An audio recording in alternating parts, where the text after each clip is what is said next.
It's 3 and 4. The battle is on. It's going to be too close to call side by side. Wong Do gets it. We got contact. We got flips. We got big wrecks here going back to the front because we're racing back to the line. William Page with the victory. Looking for second here. Gonna he's going to use that apron. He's going to use the apron. They're going to be side by side. Coming off the corner. Boy, back to the inside. It's going to be a drag race to the line. Top Musa gets it. Top Musa, where did he come from? Boyer trying to close the gap. He's going to get to the bumper. Oh, just barely did not make it. And coming off of turn 4, Jeff Sikenis is going to win it at Dover.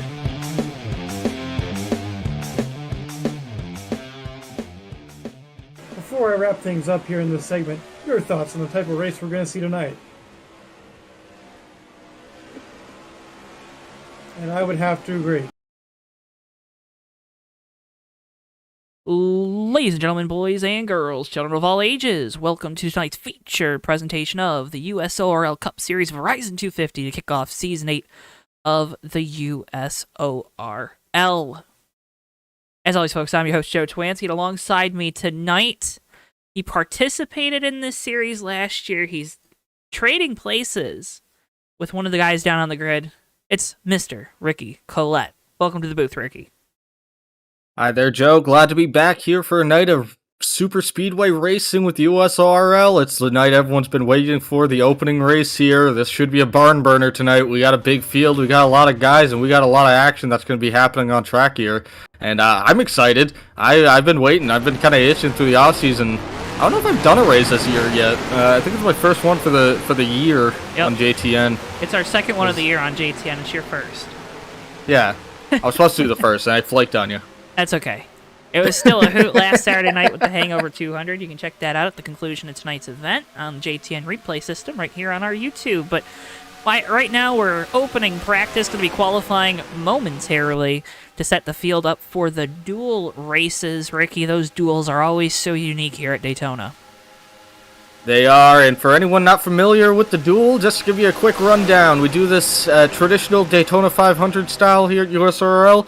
These guys are going to do their qualifying laps. That's going to dictate their starting lineup for the first and the second duel relative to even and odd number qualifying positions, respectively. And those two duels are going to dictate the starting lineup for this race. Not an overcrowded field, so we won't have anyone going home tonight, but we will have people racing for bragging rights and glory. Top two cars get a guaranteed lock in their position, so pole and second place don't have a ton to gain except some bruised egos if they don't win their duels.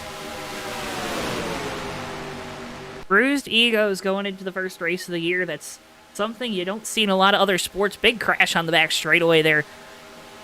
New numbers, new faces. See Zach Krastowski in the 4, Steve Verzlak in the 1.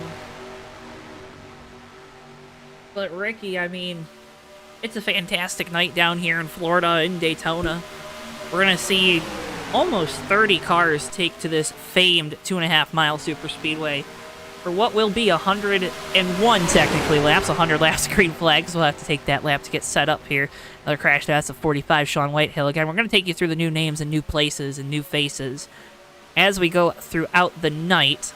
You can also see those numbers ticking across the top of your screen. Got those numbers set up so they look just like the liveries on these race cars, so you're all set to know who is who. That's the 55 Mikey Barada right now out in front of this pack with Eric Sidner to his outside. I'm already starting to forget names, Ricky, and that's the duels are kind of like our practice, right? They're our practice round before the Verizon 250 tonight. You know, defending champion Jeff Dixon moves over to the 14 team this season. I mean, there's a lot of new faces and new places. Yeah, and that's always that's part of the thrill of the start of a new season, seeing where everyone's shuffled around, seeing who is going where, who's got new colors, who's racing different stuff, and sometimes who comes back. We see a few faces here, a few guys that haven't raced in a little while out here tonight. I don't believe Davey Hazard's on track yet, but he basically got an inverse of his car on track right now. The 15 car of Ryan Pace. I believe this is his first race in probably like a year and a half on NR. There's a couple other guys, too. You see Zach Webster on your screen, the Season 1 champion. Yeah. Long time coming back here, the Cup Series. But like you said, I mean, it's all these people in different places, right? Cam Barnes is driving the 12 this year. John Peterson's going to be in the 7 tonight. We know Souffle Man, Alex Seifert. I got that wrong both times, most likely. He's going to be filling in for Richard Pleasant in the 44 tonight. There's just, again, a lot of faces, different places, going to be confusing for us. Hopefully it's not confusing for you at home. Just look and marvel at the pretty colors. That's the best thing to do. Just look and marvel at the pretty colors. Cal Laval going to be taking over the 26. You see that High Point Dan Asher not participating tonight, so Laval in that 26. Guys taking a little bit of practice coming down pit road here. We saw some of this as they just booted the session over to qualifying. We saw some of this on track. I noticed the track seems a little grippy there tonight, but I think it's kind of in the sense that you can light up those tires if you're not careful on a pit road entry.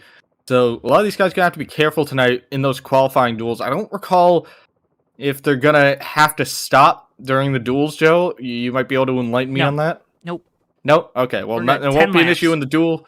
10 laps, but it will be something to worry about in the race. So good to get some practice in now to just kind of get the cobwebs shaken off. 10 laps in the duels. Only one attempt at a overtime finish in those races as well. So keep things nice, short, and sweet for the drivers in the duel. Don't want those tempers to flare too much here early on in the season.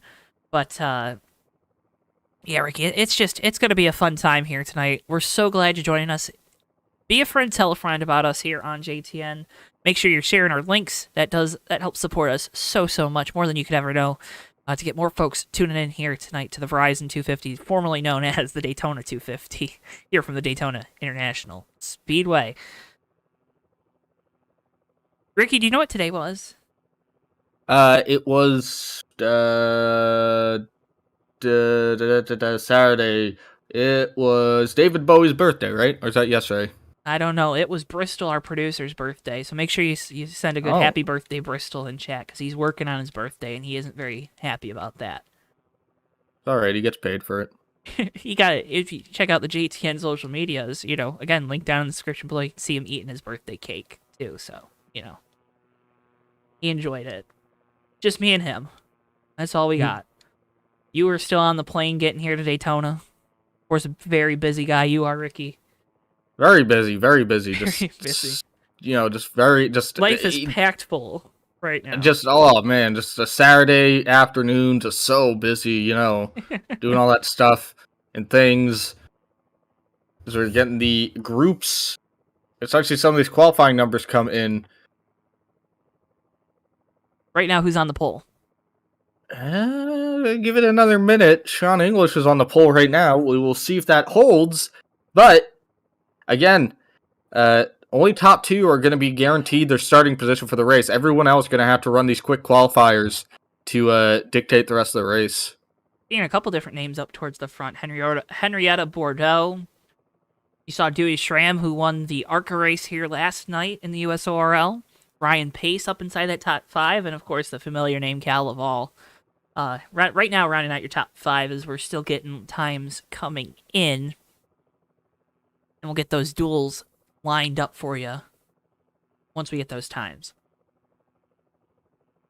So much fun. It's like a waiting game right now, right, Ricky? I'm just like the anticipation is just building in your soul, in your gut. Can't imagine what it's like for those drivers down on the grid. Daytona, always such a scary racetrack to race on just because of all the uncertainties. Yeah, all the uncertainties. And there's a lot of prestige coming into this race. I think some of it's Daytona, some of it's just that season opener. It really is just, you fire that warning shot to everyone when you win this race. It's just, look out, I'm already on the board here. We're not even a race into the season. So everyone, I think, is really going to be chomping at the bit to walk away with the victory here. Always seems to be a big step forward for whoever wins it.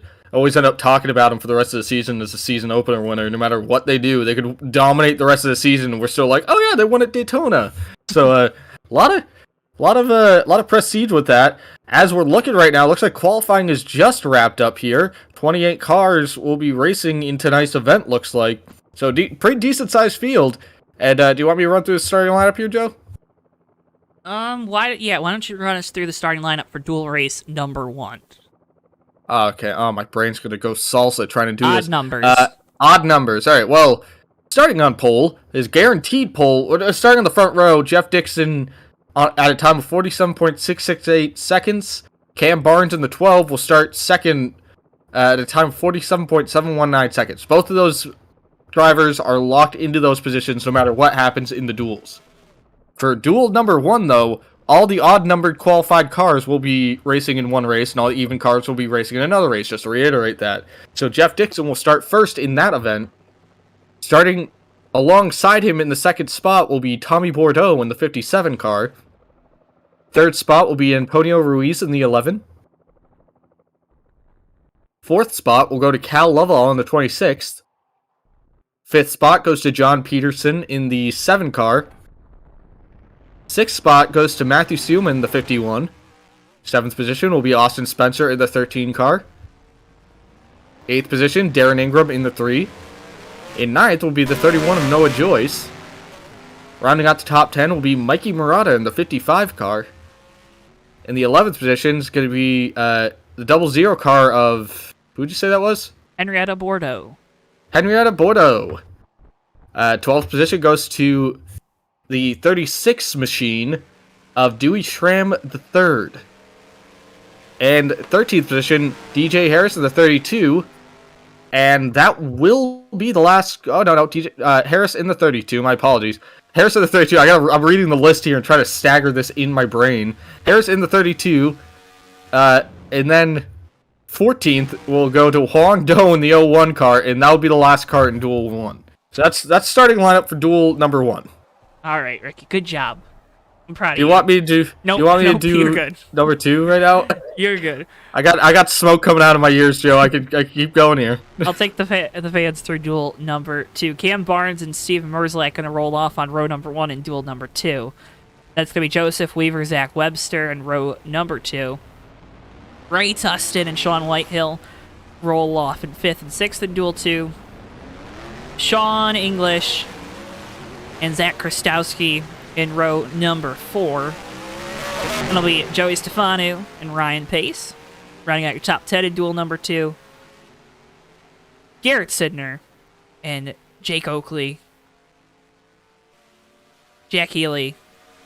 And then I assume Davey Hazard going to be in there somewhere as well. If he does make it to the track. I know they got that 75 PTR car out there. I just don't know what race he's going to be in. He was not out on track for qualifying. So again, happy hour for the duel. A little bit of a warm-up for these drivers. Got their drivers meeting for these duel events, but everyone able to take some laps around this Daytona International Speedway. Ricky, in the duels, you can really kind of set the tone for your night, but you can also make a lot of other drivers maybe worry a little bit about working with you. What's that balance like behind the wheel? Well, what you want to do is you're going to want to win this duel. You want that starting position. Front. Whoever wins this duel is going to start 3rd and 4th in the race. Get you right up front. Great real estate. But you want to make sure that you're controlled with what you're doing, because you don't want to make anyone lose their trust in you before you even hit the green flag on the main event tonight. Drafting, teamwork is so important here. Having a drafting buddy is so imperative to your performance. You can go it alone, but man, it makes it so much easier to have someone that's just going to go with you come hell or high wind. They're going to be there for you. And so you really want to make sure that you play diplomat in your duels. If you have people you like working with, try working with them some. If people like working with you, try to coerce them into working with you more. Just try to make those connections now and get some people on your side for race time, see who you can work with. But you don't want to overstep your boundaries and make people mad before we even get the green flag, because you're just digging yourself a bigger hole for the race. Seeing these drivers too right now run around the top, that works, but I think in the past we've really seen this middle line be the one that prevails. It's going to be interesting to see how how it differs from the dual races with less cars, of course, to the main event, the Verizon 250. At the end of the night, after those two dual races, because you'll have that field of almost 30 cars around this racetrack, and the draft so important when it comes in terms of car numbers, right? If there's a lot of cars, you're going to be going a lot faster. If there's less cars, you're not going to be going as fast, but maybe there's a little more wiggle room for you out there on the track. So, going to be something to watch, too, how these drivers, how their strategies, how their moves change from the dual races to the main of the Verizon 250 from the actual race, because so much more is on the line, too, right? We're going to award points to the top 5 in the duels, but we are, and the server just got set back.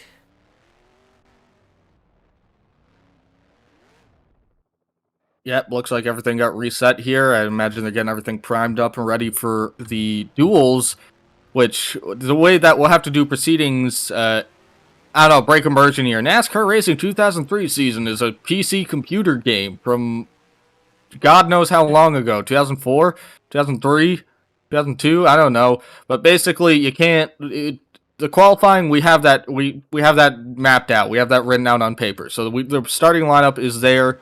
But the way that the duels are going to have to go is that the server is going to get reset for each race, and then the race is going to be run just plain Jane 10 laps, and we'll call the white flag and checkered flag as it comes up. But a little bit of a jerry-rigged system of doing this, but just got to bear with us as we pop back and pop forward here, because as soon as they hit the track, all that's going to be not going to matter, and it's all going to be about the racing. But just gotta get through some of the downtime here as they get everything all fine-tuned. The feeling I might have screwed something up trying to log Davey in earlier. A little behind the scenes. Yeah. What did I do wrong?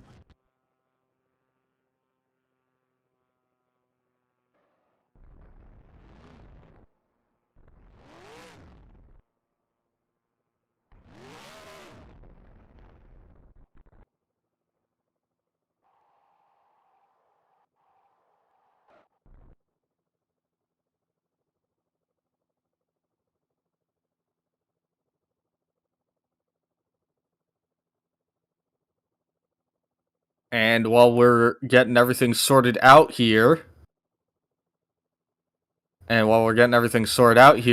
I think it's time to start getting acquainted with some of the gentlemen that we'll see up in the booth during the duels. Let's see, Tommy Bordeaux here up in the booth. Tommy Bordeaux, driver of the Mr. Tommy Bordeaux TWB Toyota. How you doing tonight? Well, Ricky, doing pretty good there. Really close to the front row in qualifying. Wanted that pole, or at least to start in the front row to lock in my spot. But either way, we've got a great piece here. The TWB Camry is all tuned up and ready to go for these duels. Got to be aggressive in these, looking a couple points on the line here. It's all about points, and we'll see what we can do. Yeah, and I was already seeing it out there. A lot of pack racing. How's the track racing tonight? How do you think the drafting's working? Do you think we're going to see a lot of pack racing here? Do you think that we're going to filter out into some single file, double file kind of coordinated handling? Well, the way I see things, Ricky, I think early on in the race, you're going to get people being a little bit more calm. I don't know right from the get-go if we're going to be calm exactly. I think it's going to be a mad scramble once we get going in the main. We might have a wreck or two, and that's going to kind of get everyone to calm their nerves a little bit. And you just got to hope you're not in that wreck. I think after that, Ricky, it's going to be more of just kind of single file, feeling the track out a little bit. If we get green flag pit stops, which I hope we do, because that's the only way I can win these things, I'll be able to hopefully get up there and battle it out that way. But towards the end, man, especially if we get some green-white checkers, get ready. It's going to be a show. Definitely be a show indeed, and already you've kind of seen everyone kind of take some practice out here right now. You see dude donuts out in the field. You got some cars out there. I noticed you got that 57 out there, but I also saw Mr. Joseph Weaver in the 10 tonight. Do you think we're going to see some teamwork out of the few TWB cars out there? That's right. Well, Go ahead, Joe. I was going to say, I'm also going to add on, what does it mean to have two TWB cars out on track? I know you're just such strong partners, of course, with TWB. To have two cars out there on track, of course, that's got to mean a lot to the boys right. up at the top of the business. Well, you know what it means to be TWB, Joe. Together we're better, and I think at plate tracks, there's no other way to do it. I mean, you got to have your teammates out there and friends and whatnot. Anybody you can find, really. So for us as a brand, it's big, but also for the racing side of things. I mean, hopefully we can work some strategy together, and we're locked in at the end there. If one's in front of the other, hopefully we can work together and get the best finish possible. Joe, I would love to win here tonight, but really it's all about points. So I'm here to race for the team if it comes down to it. And, hopefully we end up in the right place at the right time when it's all said and done. And points are going to start in those dual races, right? Top 5 getting points. How hard are you going to push? I know you qualified on that second row. You probably want to stay in that second row for this race. Does that mean you're going to push extra hard in those duels to get those extra points and get that good starting position? Oh yeah, Joe. I usually wouldn't in any other scenario, but with points on the line, I want to get the best start to the season I possibly can. So I'm going to be aggressive in the duel here. I'm going to try and stay up there and hopefully win the dang thing. And then a little bit of strategy here tonight. I usually sit back and just kind of take the race easy from the back of the field, but tonight, Joe, I might be trying something different. I've been seeing a lot of racing we've been broadcasting has shown me that maybe there's another way to win these things, and I'm going to try it out tonight.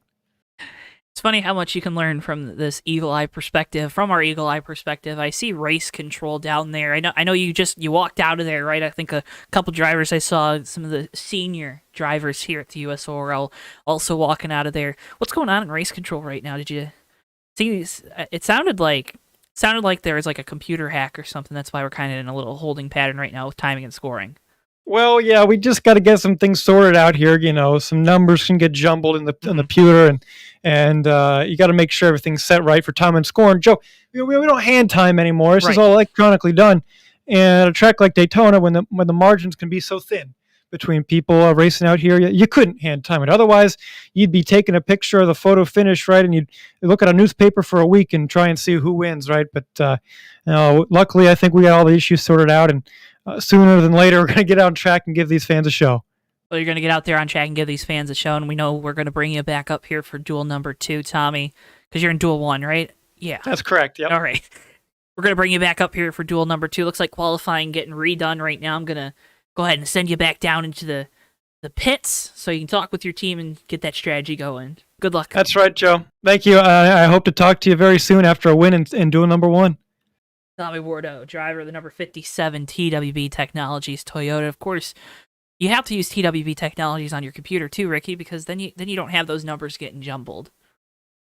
That is true. Use your reliable TWB things and stuff, technology, innovation, and we work together as we're waiting for qualifying to finish up again. I think Jeff Dixon's just going to take his lap, and then they're going to make sure he gets his pit box out front. Yeah, make sure he gets his pit box. I might do that with the top 2, I would imagine, but we'll see.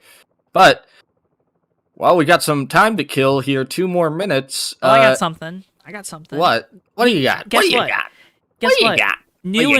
New in 2022, it's JTN2. Subscribe now. Head on over to the JTN2 YouTube page, because we're going to have a bunch of great content going up on there. It's going to be your new home for the Fake Racers podcast, of course, and also a fun little project that Matthew Steelman, Davey Hazard, and Tommy Bordeaux are working on. All that and much, much more on JTN2, new in 2022. Go subscribe now so you don't miss a second of any of the supplementary content. Again, JTN2. Go check it out. That's a great tagline. Go check it out. Bristol just rolled his eyes. Folks, again, can't thank you enough for bearing with us here tonight. I guess some rain showers going through, too, is what we heard. So, some fires being put out, rain, lightning, of course. Thankfully, there wasn't any lightning, so we're not in that 30-minute hold. But Jeff Dixon going to get his pit box here for the start of this race, and we'll be... Those illustrious Florida snowstorms. They just come out of nowhere, man. They hit you over the head like a mallet. A mallet. Like a mallet. You gotta say it with like a mallet. We're waiting here, and Joe, about to start getting the playing cards out. We'll just start playing cribbage. You ever played euchre? Euchre, I what think is euchre? that's like a Midwest thing, and I don't know how to play it, but I apologize for saying cribbage. I just dawned on me. I don't think cribbage is played with cards. I don't even know what that is, honestly. It's like a The It's like game. a tabletop. It's a tabletop game. It's not chess. It's one of those things like Chinese checkers or like chess. It's something that your grandma would have in like a Is it like the little game at Cracker Barrel? yeah, like something your grandma would have on like a coffee table like set of games.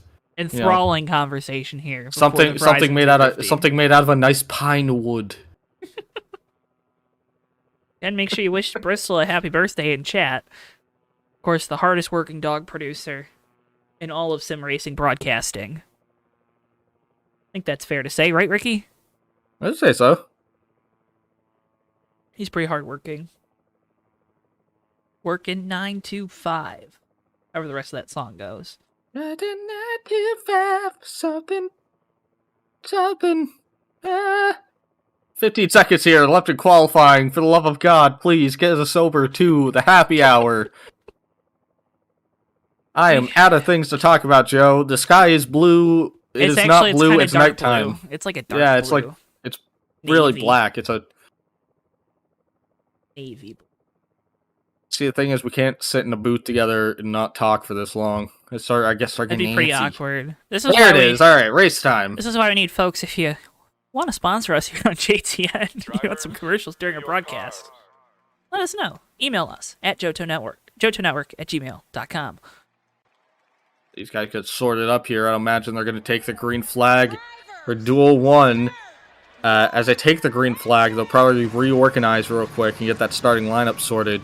And, Joe, we got a commentator coming up in the booth for this one, don't we? No. Tommy's going to be in the second one. We don't have anyone for this one. Oh. We didn't get anyone. We couldn't secure any talent. Sure, we could have if we tried. I think the problem there is we didn't try. But, again, going to be 10 laps in this dual race. This will set the inside row for the start of this event.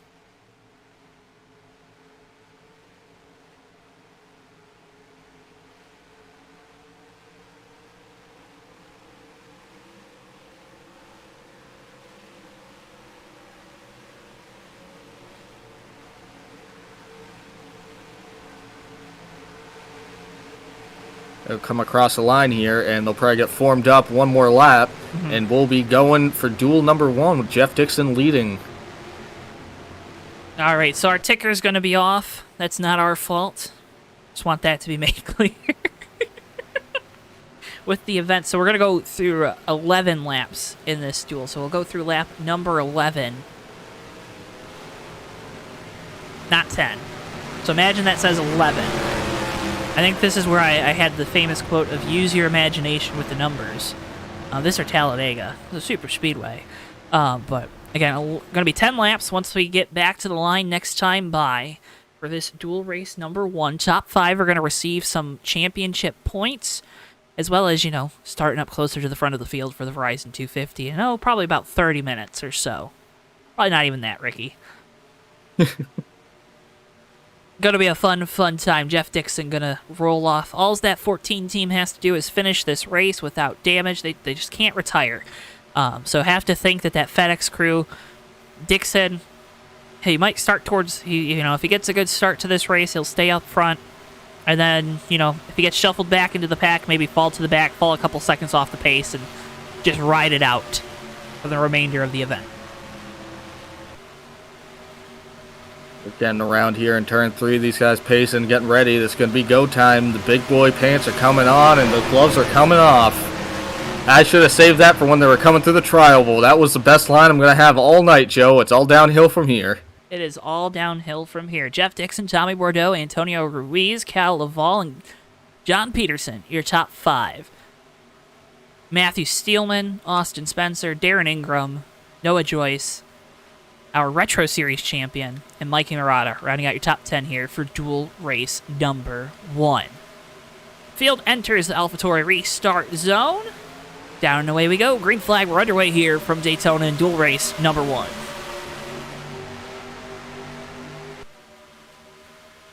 Already see both lines forming up fairly even. Bordeaux maybe with a little bit of a stronger push from Laval there in that 26. That 57 gets the nose just out in front. 2 Toyotas there battling for the lead. 2 Toyotas battling for the lead. No one's getting that edge right now, but you see that top line. 26 car already starting to form up behind Bordeaux, and the 57 guy's nose to that back bumper. Should give him a pretty good push here coming into turn 3. Tommy Bordeaux to the point here. See the 26 can clear the 14. Doesn't look like he does, but Tommy Bordeaux gets the lead for the moment. Jeff Dixon wiggling around just a little bit. Yes, an issue we've seen with Dixon in the past. Wouldn't be surprised if that 14 crew decides to drop to the back. You don't want to wreck that race car. You just have to finish this race to start on pole in the Verizon 250 here tonight. Bordeaux with the lead. Laval battling Dixon for second. Don't look now, it's Matthew Steelman, third car in line on the outside, and that Tony the Tiger Kellogg's number 51. Have to hope his pit crew isn't on strike here tonight. You gotta hope not. You really gotta hope not, but right now seeing these guys come down the back straightaway here, 2 by 2, big drafting pack going. 26 really, Cal Laval really giving Tommy Bordeaux a shove for all that it is worth here. And you see, he kind of gets that edge out, and then he drops back. He comes out, and then he drops back. They really stay close together here, but they can't consistently get an edge on that inside line. You see the 14 to Jeff Dixon, Antonio Ruiz right behind him. Dixon wiggling around just a little bit there, but it seems like it's settled down just a little bit. A little bit of connection issues for a moment. Had some technical snafus, I guess, down in the pits for the 14 team to start this thing. But on the bright side, starting where they are on pole, this is kind of just a dress rehearsal for them. Big practicing act. So, make those other drivers feel confident in your abilities. Bordeaux down to the bottom. Tommy Bordeaux down to the bottom, taking the lead here. Gotta start trying to dictate the lead on this group here. As you can see, Bordeaux kind of just jumped out of line there for the 26. What that does, he's kind of taking the draft away from the 26. You see how much he's dropping back. That line works, that draft line works only if there's the numbers there to provide it. And they're going 3 wide in the back as the 26 Cal Laval really starting to drop back here. 3 of Darren Ingram splitting them up the middle. That whole top line starting to fracture up a little bit. Low line's going to have the power for a few laps here, as these guys are all formed up and pushing each other for all it's worth. You see Jeff Dixon going to the outside of Tommy Bordeaux. Jeff Dixon getting a big shove here, and everyone's going with him. Austin Spencer jumps up there. Noah Joyce jumps in front of teammate Darren Ingram. Ingram now back to the bottom. They leave those 3 cars hung out on the outside, and it wasn't surprising. It's never surprising to see Darren Ingram making it 3 wide here on a super speedway. Always the aggressor, always pushing the attack button. Yeah, Darren Ingram, you love it when we love it in the booth. I don't know if the guys at the track love it, but man, we love it when Darren Ingram starts racing tough. And these super speedways, he does not leave anything on the table. When he's hungry for a win, he's hungry for a win. Whether it's a dual race just for qualifying or if it's for the final main event, the main course, he loves making sure that he walks away with that trophy. You see this top line starting to form up as they're all coming up on Huang Do in the 01. Doe seems to be off pace at the moment, but 3 wide here. Already very tight racing just for this duel. Mikey Murata in that 55 car leading that outside line. Actually getting a pretty good run with only 3 people. Jeff Dixon. There's contact there with the 57 and the 14. That sent Dixon up the track. Probably a big pucker moment there for both lines on the outside. They're going to have to regain all that momentum, Ricky. But now John Peterson sits there in second with Noah Joyce and Darren Ingram third and fourth. So 2 teammates right behind that 57 and 7. 2 teammates behind that 57 and 7. But the low line right now, having the numbers, looks like it's going to prevail for the moment as everyone's starting to kind of settle down just a little bit here. You see that 55, Mikey Murata, trying to get that push from the 26. It's going to take him maybe about half a lap to kind of form back up here as Jeff Dixon tries to get in front of Murata. Doesn't have the space. Now he does, but he decides to stay on the bottom, interestingly enough. But Noah Joyce in the 31, a former Daytona winner, already making a charge to the front here with his presumably teammate there, Darren Ingram. Defending Daytona 250 winner. Defending Daytona 250 winner. He won it in the 3, didn't he? He did.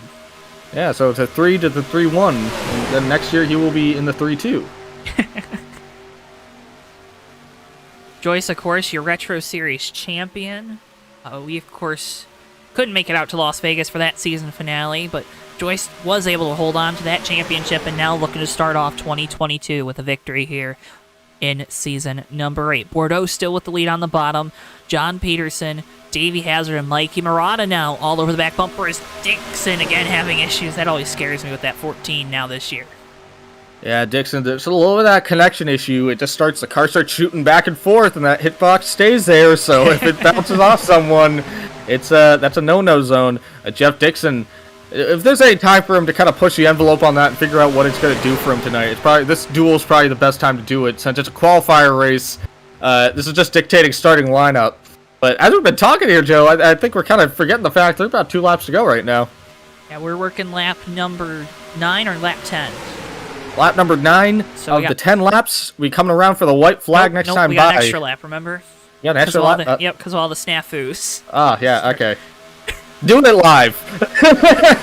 Live television at its finest. Hey, and don't look now, that's the 36 car.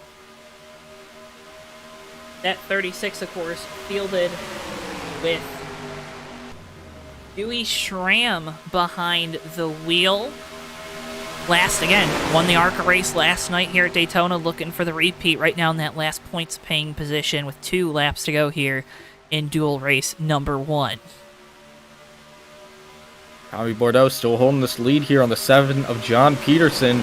Davey Hazard in the 75, Mikey Murata in 4th in the 55, and the 36 car Schramm we were just talking about, Joe, we're in the 5th position here. Davey Hazard making a charge to the outside, and the outside of the 7 car got Mikey Murata giving him a big push, as well as talking about with having teammates and people helping you. Mikey Murata not a teammate, but a friend. And him and Davey Hazard already working together here, going to make a big charge at Tommy Bordeaux. Bordeaux blocks them, and Tommy Bordeaux's going to have his hands full here coming to the line for the white flag. White flag in the air for dual race number 1. Bordeaux with control of this. He's clear out in front of Davey Hazard. But don't look now, Hazard down to the bottom. Oh, Davey Hazard gets that nose in. Oh, he's going to get that edge, and he does. He's to the inside of Tommy Bordeaux, but Tommy Bordeaux closes the door on him. Davey Hazard was down on the apron. You can't do that in turn 1, and he did it. And Mikey Murata now is the big loser there. He's going back in the sucker hole.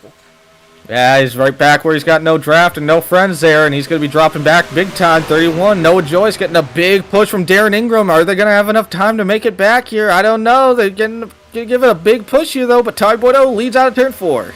Coming to the line, dual race number 1, victory on the line. It's going to be Tommy Bordeaux taking home the first checkered flag of the night. He wins dual race number 1. So in terms of that top 5 in points there, Tommy Bordeaux wins the race. Davey Hazard in 2nd, the 31 car. Joyce in 3rd. John Peterson in 4th. And in the 3 car, Darren Ingram in 5th. So all top 5 cars will receive points in the championship for their top 5 finishing positions in this qualifying duel. Tommy Bordeaux will be starting 3rd tonight as the winner of the event. And we'll talk with Tommy during dual race number 2. He's going to join us up here for commentary. And I'm sure he'll have some good insights into what happened in that first dual race. But Bordeaux, your first winner of the night. All right, well, Joe, I think that's, I'm already starting to get a feel for this night. So that's some crazy racing there, only 10 laps. But Davey Hazard made a bold move on Tommy Bordeaux there going into turn 1 for that white flag. We're already forming back up and getting these guys set up back on the track, so I think it's time to get the big winner, the big cheese himself up in the booth here with us for event number 2. Ricky, it's time for dual race number 2.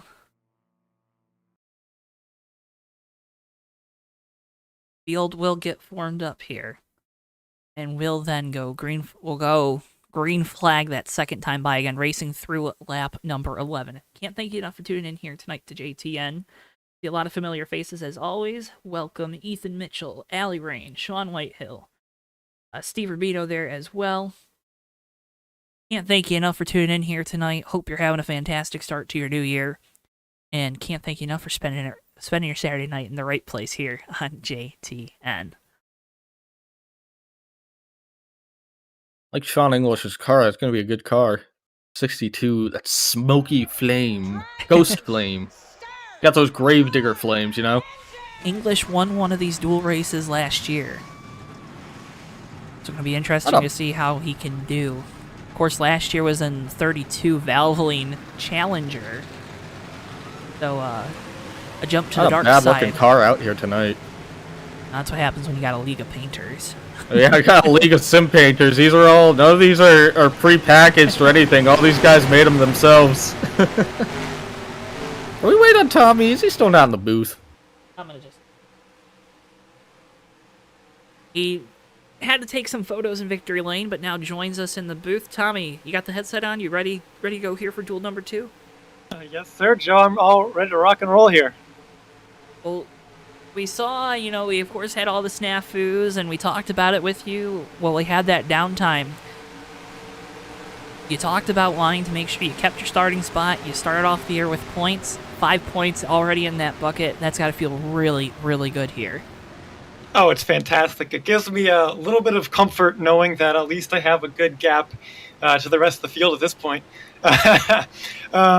Yeah, Joe, it feels great. I mean, I wanted to win, and that's what I did. Davey on the last lap there, I think if that was the main event, not just a dual race, I think I would have ended up in the inside grass or the outside wall. But, that's kind of the Davey Hazard move I learned from him, was to do that same thing that I did there. So, in any case, we won the duel, and that's what we wanted to do. And now it might not get better than that today, Joe, but at least we had that to hang our hat on. Is that move just, hope that the other guy lifts when you make a big monstrous block like you did? I wouldn't call it monstrous. I think monstrous. Joe, it was pretty crazy. No, I was fading especially just a out little of you. bit. Nah, that wasn't I was just kind of fading. I was fading to the inside to try and get him to let off, and he did eventually. But I mean, I kind of ran him down the apron. Joe, it doesn't matter. Either way, we came home with the victory in the duel. It's a good place to start with, and maybe I'll have to pay Davey back a little bit and give him a push to the lead in the main. Who knows? That wasn't a fade. That was a buzz cut. Cam Barnes and Steven Merzlak going to line up on row number 1. Joseph Weaver, Zach Webster, Ray Tustin, Sean Whitehill, Sean English, Zach Prostowski. Then the 47, that's Joey Stefano and Ryan Pace riding out your top 10 here for duel number 2. Garrett Sidner, Jake Oakley, Jack Healy, and the 44, that's Jeg in the Poppy Bank Chevrolet. Well, here we go. Cameron Barnacle's up there on the 12. He qualified awfully well, has qualified here at Speed Weeks very, very well this time around, and let's see if he can capitalize on it and get the dub here. Away they go to start duel number 2. Good start there on the outside. Steven Merzlak in that Target Toyota. Not a really good start for row number 2, Ricky. We saw that kind of happen in duel 1, but I feel like these guys maybe laying back there a little bit on the start. Yeah, it's not real issue with laying back, honestly, with how quickly the line forms back up behind you. But you see it, this low line already starting to form up quite a bit. That high line not really got the numbers all together yet. As they're starting to get together, Cam Barnes of the 12 is starting to get that push from Joseph Weaver in the 10. Now the high line's starting to form up, so they're a dead heat here coming into turn 4. Both lines here you see guys working very well. That's something I noticed right away in the duel. You can do all the practicing you want, but nothing really prepares you for the full-on race situation. And I was really having to look in my mirror to see where that run was coming, where the energy was. And at the end there, shifting around lanes was a little bit dicey. That's, I think, where we're going to see our accidents happen, is that leader trying to block and the guy behind him doesn't give. Joseph Weaver there in second place right now in the bottom, warping a little bit, but looking awfully good in that TWB Toyota Camry. Red TWB Toyota Camry there for Joseph Weaver, but Tommy, you just said it there. Those blocks probably going to be more prevalent from the leader. Haven't seen one of these lines get out in front like we saw in duel number 1. Is that surprising, or do you think maybe these guys maybe taking it a little easier here after seeing how crazy you guys got in duel number 1? Well, the word on the track was, because we didn't have any accidents in duel number 1, this is what we're going to have all the wrecks in. Nothing yet, and maybe those guys are taking that to heart a little bit, keeping it easy at least for now, but I don't think this thing's going to end with it as clean and organized as it is right now. It's going to get wild just like it did at the end of the first duel, Ricky. Yeah, it's definitely going to get wild, and I think we're already seeing it a little bit. I see Joseph Weaver in that 10 moving around, already making a move on the outside to Cam Barnes in the 12, getting a draft there from Steve Merzlak. We'll see if he can get that push to get an edge on the 12. The 12 Gonna hang tight, though, on that bottom, and they're gonna be a dead heat coming into turn 3. Joseph Weaver getting a big push from Steve, though. You gotta be careful in these turns. I like to see it. You know, that entry there is fielded by Radlad Racing, but all week long, Radlad and TBR have been working together in the shop, and we know we brought some good pieces. You've already seen it once. Now you're seeing it again. It feels pretty good to me. I hope Weaver can stay up there. Got another Toyota teammate there, too, with Apex Racing's Steven Merzlak in that one. So a lot of Toyotas up towards the front. Don't forget games 1, 2, 3 Racing, that 18 Ray Tustin and the HendrickCars.com Toyota. But really seeing that one car able to push the guy in front of him, that's something that you got to be putting in your notebook right now, right, Tommy? I want that one car behind me because he can push. Well, another guy that I want in my rearview mirror pushing is the 7 of John Peterson. He was so good pushing me there towards the end of that duel. And also at the very start, too, Cal Lovell in the 26 did a great job pushing me to the lead. So there's some good pushers out there. I prefer to be pushed rather than be the pushy, so I'm glad somebody likes doing it. Haven't seen anyone make a 3-wide move just yet. Healy looks to the outside of Ryan Pace further on back now, able to get anything done. We're still side by side for the lead. And Ricky, we're starting to see that little bit of warp there from the 10 again. We saw it with Jeff Dixon in duel number 1. We're seeing it here with Joseph Weaver in duel number 2. From the technical standpoint, is there really anything you can do if you want to break the immersion just a little bit here? Yeah, to break the immersion a little bit, it's just because it's a ping spike. It's like any other online game. So there's not much you could do beyond getting a better connection. Getting everything off your Wi-Fi or your internet. Yeah, everything's off your Wi-Fi. But usually you see it comes in spurts, and it's usually not a big deal unless your internet's really bad. In that case, you're going to be all over the place, and you'll see it. If it happens, it'll be very clear that it's lag and it's all that. But you gotta be careful when situations like that arise. But sometimes you kind of get privy with it, just depending on how your internet connection is. I used to have the same issue too, where it was like it would kind of come in spurts. And when I'd start lagging, I'd sort of know when it was going to come around and kind of time it. So I'd try to reset my router right before a race because I knew when it usually would get like an hour or 2 of effort out of it before it started to, wet the bed. Yeah, laptops versus wired connections, too. That's always a big thing. Still side by side for the lead, though, Tommy. I mean, we saw you guys, you were able to get out to a lead in Duel 1. Why can't this 10 car of Joseph Weaver, the 12 of Cam Barnes, why can't they get out to a lead here? Well, it's just, I don't know, a little bit more shuffling around in the back of the field. You see Jack Healy and Garrett Sidnor right there trying to form a third lane real quick. Not working just yet, but maybe if they can get some more takers. There's one right there. That's the 4 car of Zach Krastowski. Now he's going to go up there. Those 3 are going to make this a little bit more interesting now. I think the bottom lane is going to get an advantage from this as we head into turn 3. Bottom lane stays formed up very well. See that 17 of Oakley move to the middle lane now, gets out from behind that 47 Stefano. Saw Sean Whitehill in that 45. He's the 4th car in that middle lane now. And now that middle lane kind of swallowing up that outside lane. We're still kind of 3 wide. We're 2 wide. We're all over the place. Yeah, we're starting to move around just a little bit back here as we hit lap 8 of 10 in this race. You see someone getting shoved right in the middle there. That's old Sean Whitehill on the 45, but then everyone comes down and kind of takes Sean into the draft. So Zach Krastowski trying to make that highline work. Tommy, I know you were kind of down low and up front a lot, but how viable do you think making it 3 wide on that top side is tonight? I think it was working a lot better than I would have expected at the end of the last duel. Yeah, that lane up there, if you get the right people, it can really fly up there. I'll tell you, that's one great thing about this racetrack, Joe, for not just the drivers but the fans at home. There's a lot of different lines that work here. It's the bottom, it's the middle, it's the top. They can all get it together. And you see right here that bottom lane's working out so well because that top groove, like I said, they were moving around a little bit, and that gave the advantage to them with 2 laps to go in this duel right here. But to your point, Ricky, it's very viable. And you just got to be worried about that wall. Can't get up there and scrape and lose that momentum. About a lap and a half left in this duel number 2. The second place qualifier and starter, Cam Barnes, still out in front. So not only, nothing really for him to gain in terms of starting position, but definitely points to gain as Sean English now to the outside in that 62, looking to make it two in a row in the duels. English, I mean, he knows what to do to win these things. He's making that move there at the end to try and get this W here. 1 lap to go, a little bit of contact, white flag, 1 to go in duel number 2.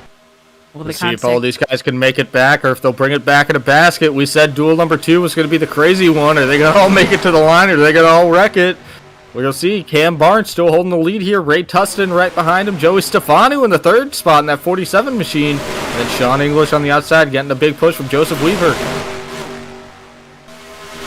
Down the back straightaway one final time in this duel to determine the starting lineups and points on the line as well. Ray Tustin right behind Cam Barnes up front. Can he make any moves late? Let's see. Joey Stefano there in 3rd is going to determine it all. Tustin looking high, keeps it down low. Looks like they're going to finish the way they are right now. Cam Barnes will win duel number 2.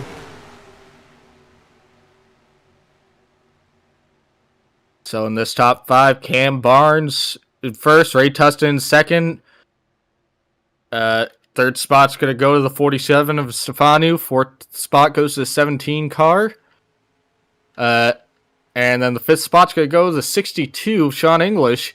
So that's going to be a top 5 here. They're all going to get points. And then the 12 car there is going to be starting 4th for tonight's event by qualifying draw. And guys, I think next step's going to be the big event, the big time, the main event, the Verizon 250 here at Daytona. Verizon 250, formerly Daytona, whatever the hell we said last time. Daytona 250 01520 at Daytona. And Ricky, it's going to be the next big one. It's going to be a big one. And Ricky, I'm going to cut you off now before you say anything else. Tommy, thanks for joining us up here in the booth for duel number 2. Good luck here in the main event coming up. And yeah, go give him heck. Well, Joe, I appreciate it. Thanks for having me up here, guys. And, well, we've been to victory lane once tonight. Hopefully we can do it again. Tommy Bordeaux, driver number 57 TWB Toyota Camry, makes his way back down onto the track. We're going to talk with Cam Barnes here, our duel number 2 winner.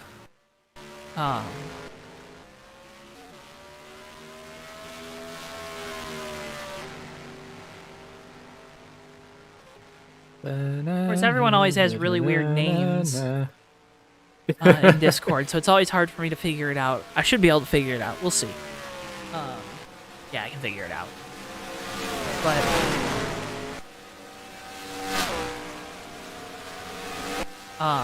right now, happy hour going on. We're going to be racing in probably about 5-10 minutes time. With all that being said, though, Ricky, what did we really learn in Duel 1 and 2? What we learned in Duel 1 and 2 is definitely what this track's looking like tonight in terms of grip. Just in terms of everything that we're going to see on track there tonight. We saw that there's no bad line around this place. We saw these guys running 3 wide. No issue at all. Yeah, no issue getting that third line to work, although it seems like we're still kind of slicing and dicing. We're still not really... A lot of these drivers still don't seem too confident, too sure, and the other guys around them. We saw a lot of bobbing and weaving once we got to that 3 wide positioning.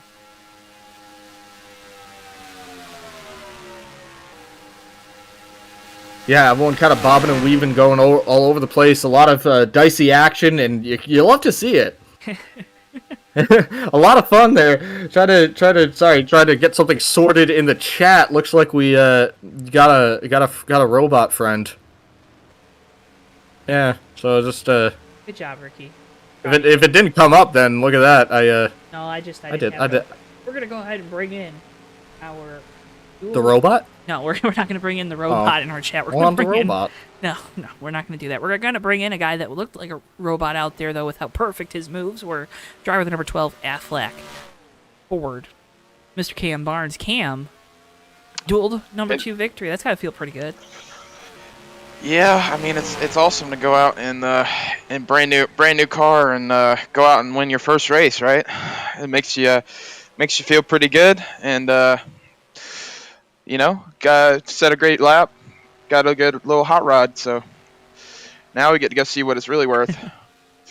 Yeah, the duel's got to feel good. You got those 5 bonus points going towards the championship. They're so important, especially here, you know, running a super speedway with the long list of things that can happen. What was your biggest takeaway from that race, though? Because you're out front. It wasn't like you had to push people throughout that event, but you're really able to kind of manage that line. What was your biggest takeaway? Biggest takeaway was when they got some really good cars on the outside, they were able to hang, but they weren't able to pass. And it seemed like people got antsy in the outside much more than the bottom. And so that's what really was the difference maker there. There was a couple times Weaver cleared me, but he didn't want to, abandon who brought him there. So I just think that's the biggest takeaway. And, hopefully, basically I was just seeing how far behind I could be when they entered 3. And then basically the drag race to the line to see how close we would be in case I'm in that situation again, and then there was times too when Sean moved up where I could have jumped up there, but I just was gonna see what happened and see what kind of moves people would try to make and then learn from it, and then we went from there. Luckily, only had one teammate in that whole duel, so I was hoping Zach could get behind me, but that just didn't end up happening. Didn't end up happening, but you got to victory lane, Cam. Congratulations on the wonderful start here in the new ride. Good luck here in the Verizon 250 tonight. Thank you, guys. Enjoy the show. Hopefully we can put on a nice, clean one for you, but you know how Daytona is. We'll see how it goes. We'll see how it goes. Thanks, Cam. Cam Barnes, driver number 12, Affleck Ford. Your duel number 2 winner. You heard him he talked about that. Didn't get really to work with his teammate. Couldn't pull his teammate up front. Gonna be interesting to see, maybe not having the experience with some new teammates. How that plays out here tonight too, Ricky. Oh yeah, for certain. And this is kind of the race that... This is kind of also why it's handy that this is a drafting track. The first race of the season is a drafting track, is that you kind of get that vibe. You kind of get that whole way of figuring out how to work with people, what their quirks are, how to communicate with them, how to get everything kind of all sorted and rolling in your operation for the first race. A track where you're very lenient on teammates and really need them to work with you and really need them to be able to communicate well. It's a good race to kind of shake off the rust and get everyone all acclimated to the situation. So we'll see how that pans out for Cal tonight. Like I said, going to be starting up front, so he might be in a little bit of no man's land for a little bit before his friends catch him. But Cam. What did I say? Cal. I said Cal. Why did I say Cal? Because it's a 26, and It's I thought the 12 and Cam's the 12. Cal's the 26 now. It's okay. I did. Okay, this is my first for the night. It's okay. They're new numbers, they're so confusing. Sean Whitehill's in the 45. I mean, that's out of nowhere. Sheen Whitehill. Zach Krastowski and Steven Merzlak switch numbers.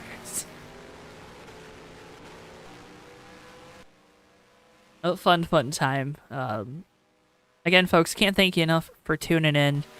As always, I'm Joe, he's Ricky. This, of course, is your race preview presented by our friends at Circle B Diecast for the Verizon 250. Use code JTN at checkout for free shipping on your order of $20 or more. Going to be 100 laps of action. We're going to race through 101 again because we're going to have to take that first lap to get everyone lined up and ready to go. But still, 100 laps of racing action with overtime possible here in the USORL. Verizon 250. This race, I believe the number was 5 of the last 8 winners, was their first career victory here in the USORL. Or some astonishing number like that. So, going to be interesting to see if we get another first-time winner. Last year, it was Noah Joyce. Here we go, Joe. Everyone's formed up. Looks like we're going to be starting the race here. Ready to race. Are you ready to race? Oh, I'm ready to race. Duel's got me all amped up. This is going to be a fun night. Got me all frisky. I am ready to race. Big old field here tonight. Should be a fun one. Everyone coming out on track. We're going to do a lap around to let these guys get their actual positions, since the whole qualifying proceeding doesn't really make sense it's in gonna terms be, of the game. It's going to be 14 of Jeff Dixon and Cam Barnes on row number 1. Row 2 is going to be Tommy Bordeaux and Ray Tustin. Row 3 going to be Davey Hazard and Joey Stefanu. Row 4 going to be John Peterson. There's the command, Jake Oakley. Row number 5 going to be Darren Ingram and Sean English. Row 6, Antonio Ruiz. Or, I'm sorry. Row 6, Dewey Schramm. and Sean Whitehill. Row 7, Antonio Ruiz and Joseph Weaver. Row number 8, Cal Laval and Stephen Wurzlak. Boston Spencer and Zach Webster make up row number 9. Rounding out your top 20, it's going to be DJ Harris in the 32 and Zach Krastowski in the number 4. Row 11 going to be made up of Matthew Steelman, Jack Healy, Mikey Murata, and it's the Soufle Man, Jag. And then going to be Henrietta Bordeaux, Garrett Sidner, Wong Do, and Brian Pace rounding out your field here tonight. Wong Do coming down pit road here. I don't know, do you hear anything, Joe, on the rumblings on this 01 car? If this is by design, if there's something that this team's been doing here? Well, they got Amico on the hood. And is Amico even still around? They are. Oh. He's come down on pit road here. I just noticed he was sitting on track during his duel. I don't know if that was by design, as everyone's starting to come around and I think he was trying to get some TV time start for the starting sponsors. position. A la Derek starting to get Cope. some Amico. Also, yeah, Amico does actually still exist. I think they brought it back actually. That I would think be a it BP stopped thing, existing. right? Yeah, because it stopped existing, and then BP was like, "Hey, you know what? You should be nostalgic for gasoline," and brought it back. But nice looking car, regardless. But to answer your question in a very long way, yeah, Amico. I always used to say Amoco for some reason. I always read it as Amoco. No one ever corrected me. It does still exist. There are literally two in Michigan. Or at least there are in Southeast. Oh, there's more than that. There's 2 in the country. Yeah. Yep, 2 in the entire United States. But of course, they were bought by British Petroleum BP, so. Alright, enough of that. Jeff Dixon, Cam Barnes going to roll off row number 1. Tommy Bordeaux, Ray Tustin, Davey Hazard, Joey Stefano, Noah Joyce, Jake Oakley, John Peterson, and then 62 of Sean English. Your top 10 here for the start of the Verizon 250. Ethan, welcome for your first time in chat. Make sure you use that chat up. Tell us what you're thinking throughout the race. We're going to get our poll question going for the night. It's going to be, what duel race will the winner come out?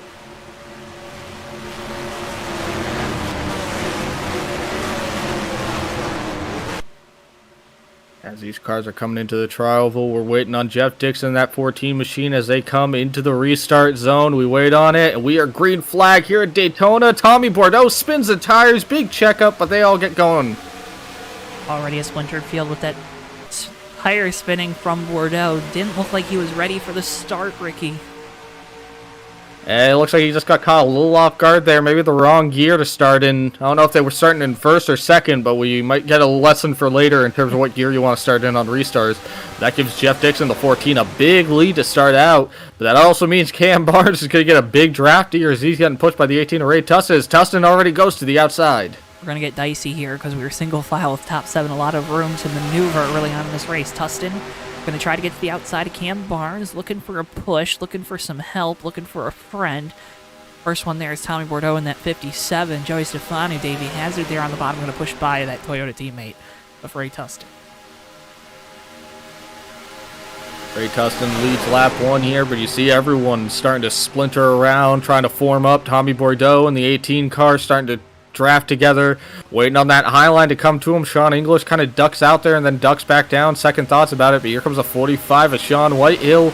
Joseph Weaver right behind him, and 36 car down on the apron. Looks like he's going to drop back here, let these guys kind of sort amongst themselves, but I think Schramm doesn't really like what he's seen early on here. Wants to let these guys kind of get the crazy out of their system. Well, Dewey won the race last night, so don't question his thought process.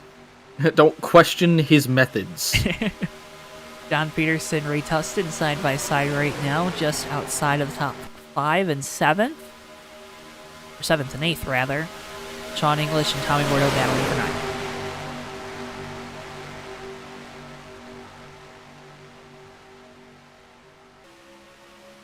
Jeff Dixon holding the lead here. Cam Barnes in second. Joe Stefano in third. Like you said, Joe Stefano's been having a very quietly solid night between his duels and the race. Joey's always been a great plate racer, and I think that's why you see him out here tonight in those Home Depot colors, those old Tony Stewart orange and white Toyota.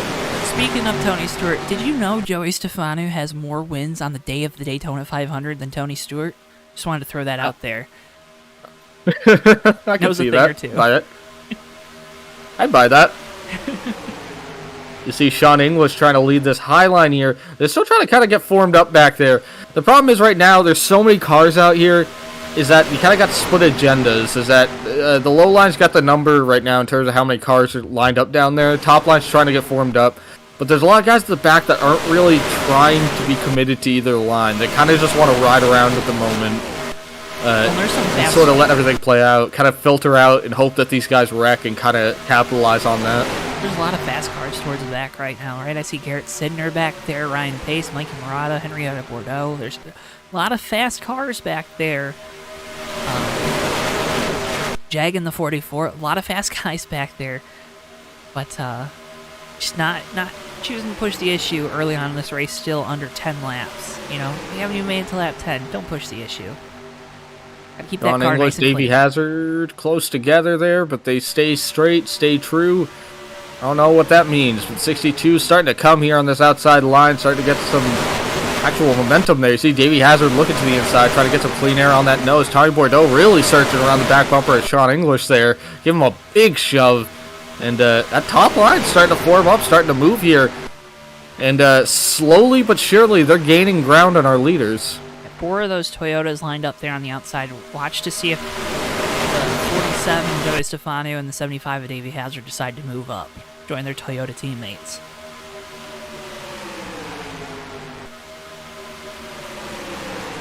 Jeff Dixon looking high, looking low, looking everywhere he goes. Just trying to make sure that Cam Barnes doesn't start thinking that he can lead this race. These guys aren't teammates, so Cam Barnes is one of those guys that definitely, if he just won the dual race, he's a good super speedway racer. He knows how to get the job done. If he thinks he can lead this race, he's going to want to lead this race. So if I had him in my rear view, I wouldn't really trust him to stay there. I think he's going to have his own agenda. You see Sean English getting stuck in the middle here, that 62 car, stuck in the old sucker hole, no real draft. Is Noah Joyce, 62 into the outside wall, collects Tommy Bordeaux, 3's up in the air. This is going to be a big one. Oh, hard into the inside wall. Oh my goodness. Couple cars around towards the back. Henrietta Bordeaux, Antonio Ruiz, and caution number 1 is out after a big hit there for the 62 of Sean English. Joe, we're going to have to go back and look at that, but I think Sean English is the only one that took a really sizable hit, and the 3 flew through the air. But, like, the 3 didn't hit anything. Tommy Bordeaux, same thing. Might be some suspension damage on that 3, though. Maybe. Might need a new pair of pants. There's a replay. I don't know. You see Noah Joyce go all the way up the track here. I don't think that, but that doesn't do anything for this situation. Joyce jumps in front of English. I think on the bottom there, it looks like, I don't know. It looks like the 7 of John Peterson just kind of comes up a little bit there and catches a 62. I think unrelated to the 31, but he collects the 57 of Bordeaux, and that collects the 3, and then the 3 is just through the air. Bunch of drivers towards the back hitting the brakes. Tommy Bordeaux just goes for a slide. The 3 car goes for a slide. A lot of guys actually kind of getting a bit of a saving grace here, with the exception of that 62 car, unfortunately. Take you on board with Tommy here through the wreck, because it happens right in front of him. Well, he's part of it too, right? Yeah. A little bit of stack up with some guys in the back, but just some minor bumping. I don't think there's any real damage back there.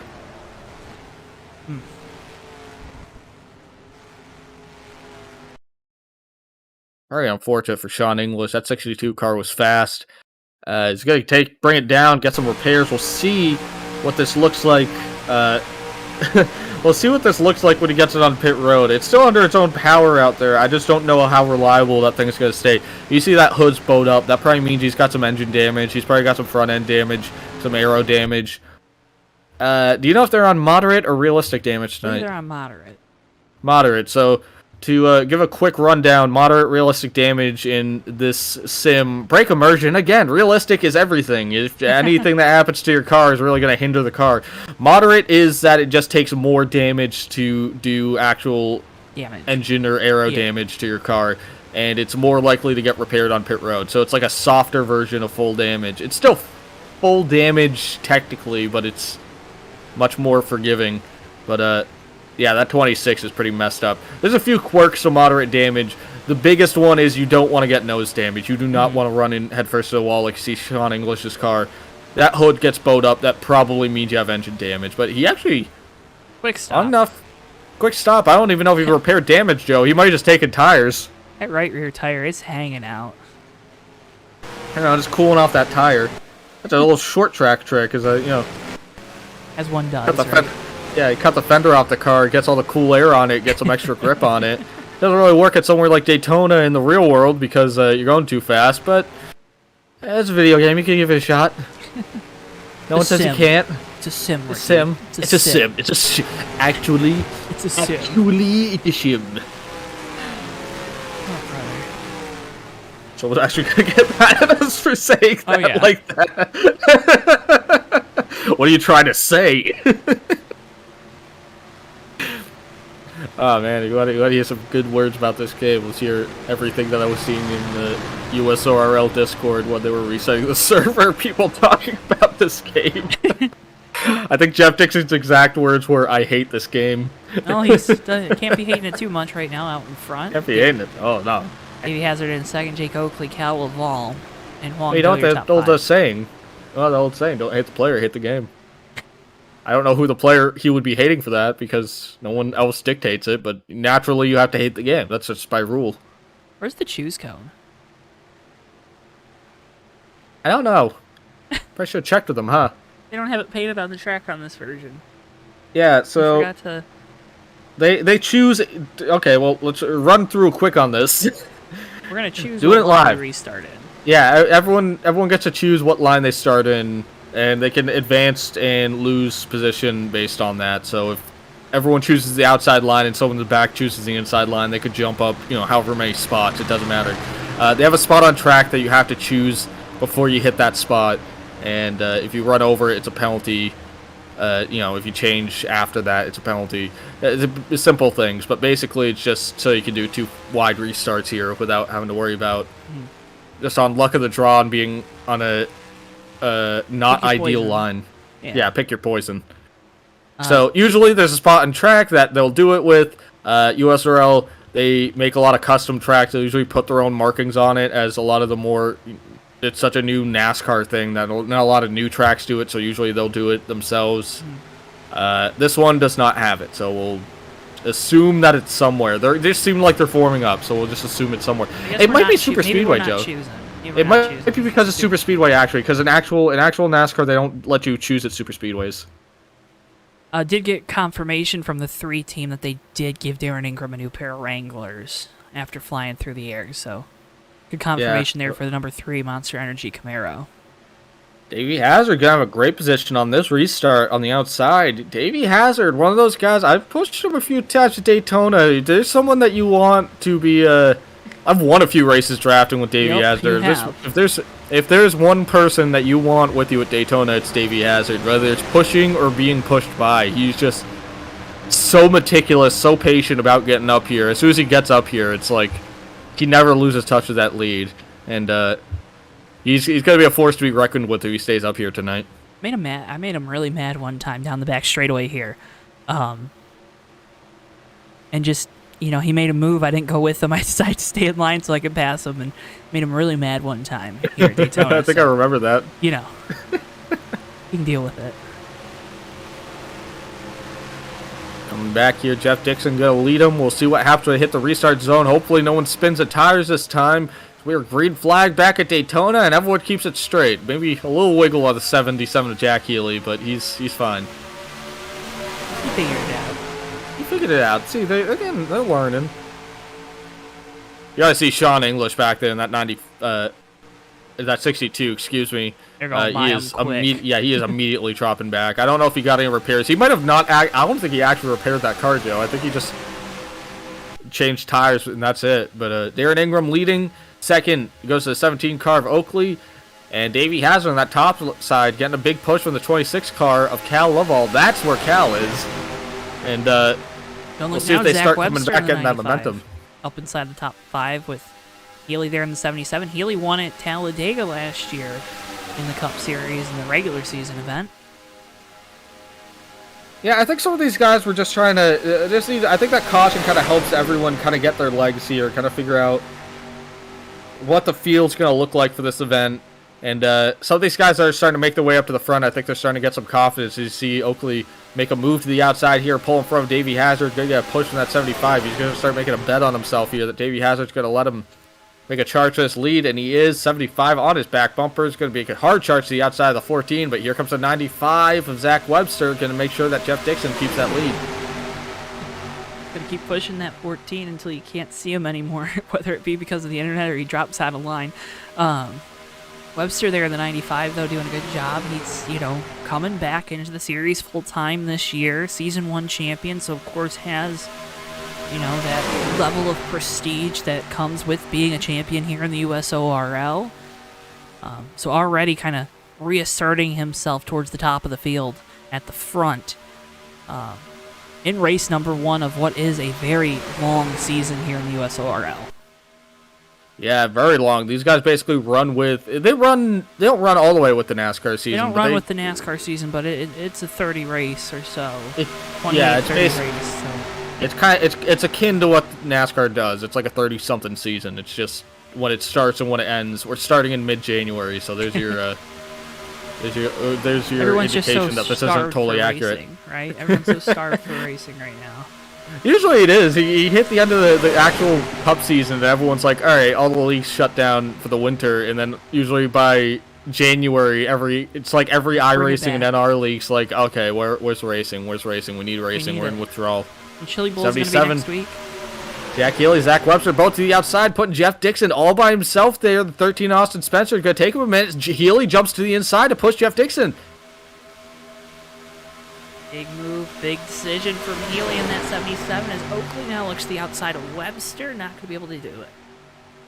Yeah, Oakley really trying to... Oakley's having a great run. Here's a 51, gets into the outside wall, Matthew Steelman, but they keep it straight. My word, that was a very scary moment for the 51 car. Joey into the crap, and he keeps it straight. He keeps it straight, Joe.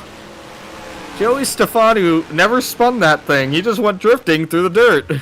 Well, we stay green and some probably not very happy campers towards the back of the field. They've lost the main pack.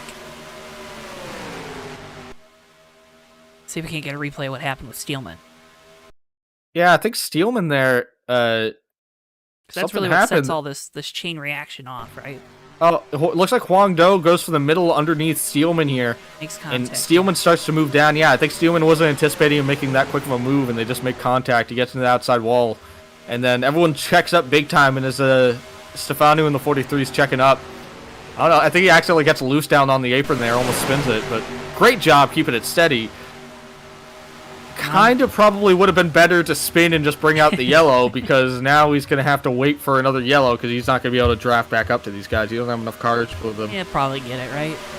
But he'll definitely get it. It's Daytona.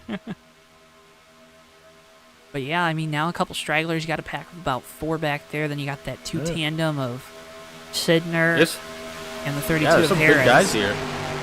The Jag in the 44, He's Antonio back Rees in the there, 11, Mikey Moran in the 55, Ray Tustin in the 18. He was up at the front of the pack. Ryan Pace in the 15, Tram in the 36 car, DJ Harris and Garrett Sidner. Like, all these guys were in that front running. Tommy Bordeaux's kind of on the outer fringes of the pack right now. Just trying to hang on to that draft, but it's kind of put quite a few guys in a little bit of a tough situation right here that they're playing catch-up. Mm-hmm. You've seen a big Toyota train, though, up front on the bottom here. Jeff Dixon now has the 77 and the 13 behind him, but Zach Kostowski in that Paramount Plus machine trying to make a run to the outside. The 13 blocks him. 13's going to make a charge to the outside now. You make a move on one Toyota, another one blocks you. Yep. Dang old T-Yoders. Big push from Kostowski in that outside line. Going to try to send Austin Spencer to the lead. Let go my ego. For Spencer in that yellow and red Toyota team. 14. Jeff Dixon down in the apron. He gets very loose down there. That's a little scary, but he hangs on to it, keeps speed, but that's going to let Austin Spencer get that edge. We'll see if Spencer shuts the door on him if he moves down or if he stays up there. It looks like he stays on the high line for right now, but keep an eye on this back straightaway because that's where the high line really gets the run. They're going to get a run, and they're starting to accordion back up. You see the guys a little shaking left, right, left, right. You're not slow dancing at your local high school right now. You don't want to be moving those left-right motions. You just want to stay going straight. Straight. A little bit of a logjam. There's a 13 move down. Looks like Krasowski in the 95 Krasowski got a weird bump from the 95 Zach Webster there, and it kind of rippled through the top four in that top line. It kind of almost had a little bit of an incident there, but we look at Jeff Dixon back on the back bumper of the 13 machine of Austin Spencer, who is now the race leader in that Ego machine. Those big red wheels, I really like the look of that car. He's going to try to lead some laps out here, but you see the 77 of Jack Healy look to the outside. Dixon goes to the outside, and that's going to put Spencer without any help. Sean Whitehill still a few car lengths back. Austin Spencer on an 0 for 108 winless streak right now as well. So looking to turn those fortunes around, but don't worry, that's the reigning, defending, undisputed Cup Series champion of the USORL, Jeff Dixon, back into the lead.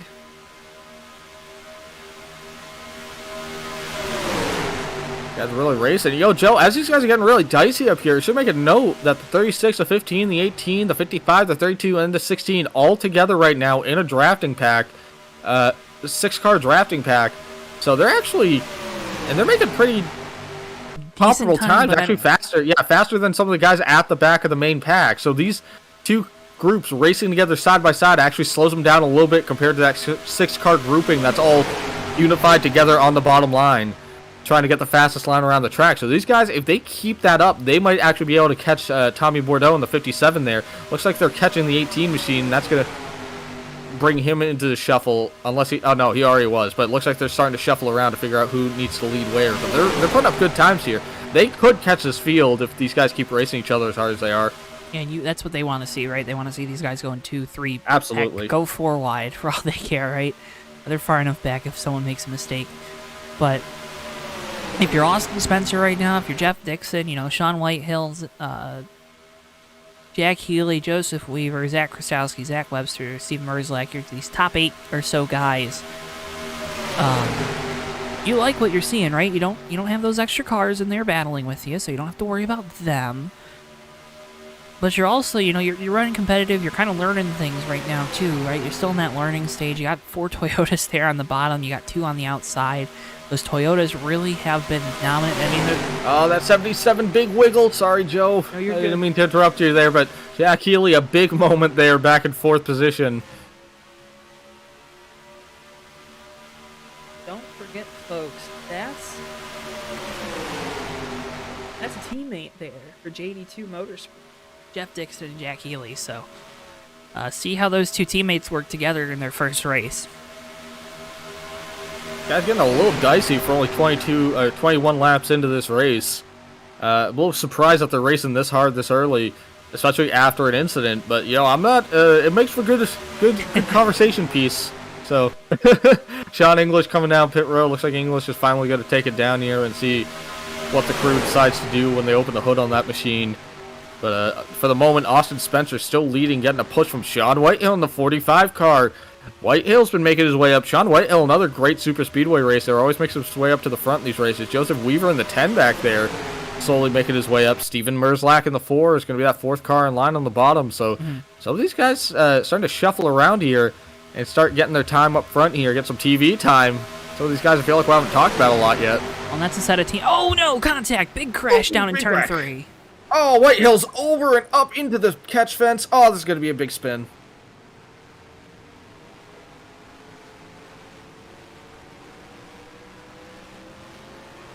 And we were about Joe, to talk I think so glowingly that about was him. the JTN Jinx. No, that was... No. Welcome back to the JTN Jinx here on JTN. My goodness. Replay that. Was that internet spike that we were talking about? Whitehill went for a crazy ride. It looks like it has to be. The 77 Jack Healy gets in the back of the 11 unless something specifically was slowing Dixon down. It looks like Jack Healy was pushing him all the way through the turn, so that's also another thing. He was bumper to bumper the whole way through, so I would think that that's actually the does internet. look like that's... No, I don't know. That looked like a push. If you look at that roof cam on the 77, you'll see what I mean, because the 14's twitching quite a bit as he's pushing. But, I don't know. How much does that go into don't push a guy, though, that's kind of having those issues? A big hit for Sean Whitehill. Very unfortunate for that 45 team. Just so I was talking about him. One guy we need to take a look at here, Joseph Weaver in the 10 car, because he just went for an absolute slide. He did get kicked around a little bit, but he went for a mother of a power slide to stay out of that wreck.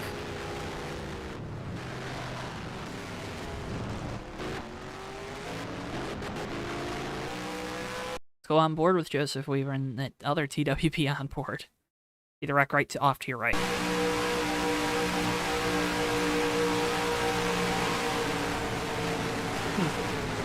He actually gives a 95 to Zach Webster a shot there, sends Webster into the outside wall, but it saves him, so. Good deal for Joseph Weaver. Multiple drivers requesting new fire suits now. Yeah, I would imagine. Very unfortunate. Sean Whitehill, that 45 machine is very used up right now, so we'll see what happens when he takes it down pit road, what they decide to do. Interestingly enough, the hood is not kicked up on that 45 car. Just watch this hit, folks. Ugh. It's that one, but then it's this. Sends them up and over. Throw that in your Fox NASCAR commercial.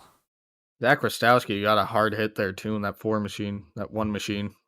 That car machine. What number is Zach Rostowski again? 4. 4. Got it right the first time and then overcorrected. He was 1 last year. He was the 1 car last year and he used the same paint, so that keeps him messing with my head. Visor cam with Davey Hazard.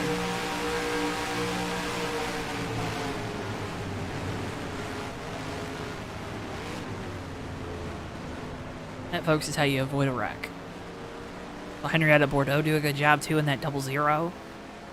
Yeah, Bordeaux did a great job. 2 Bordeaux in this race.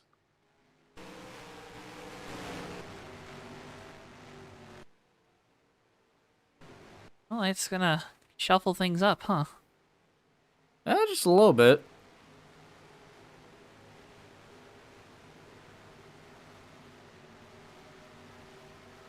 Oh, no, this 45 is down on pit road. Sean Whitehill just coming off. Just got a report down for the 45 pit box. Engine damage, but it's not smoking. Hoping for the best. Oh, no. So, Sean Whitehill did get some engine damage. Back on track. They got the right side pulled out pretty good. Looks pretty clean, but that roof is something else. So he's got a little bit of an aero advantage. Not really, but we could pretend that. Let's see. He's had engine damage, but it's not smoking. So I'd imagine that's probably gonna put him at a power disadvantage. But that might be something that he can overcome with the draft. He might not be a good leading car, but he might be able to push people still here. Hey, and sometimes that's all you need to do is be a pusher, right? Sometimes all you need to do. All you need to do. Sometimes. Push. Some days you're the pusher, some days you're the pushy. I like being the pusher. It's a lot of responsibility, but I like it. Davey Hazard with control here as we get ready to enter the AlphaTauri restart zone.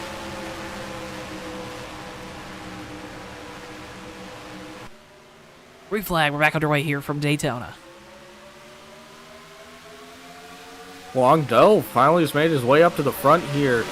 Second spot, gets a good jump on Joseph Weaver on that high line, but that's probably not what you want here at a super speedway. You got to jump on the guy behind you because you need him pushing you.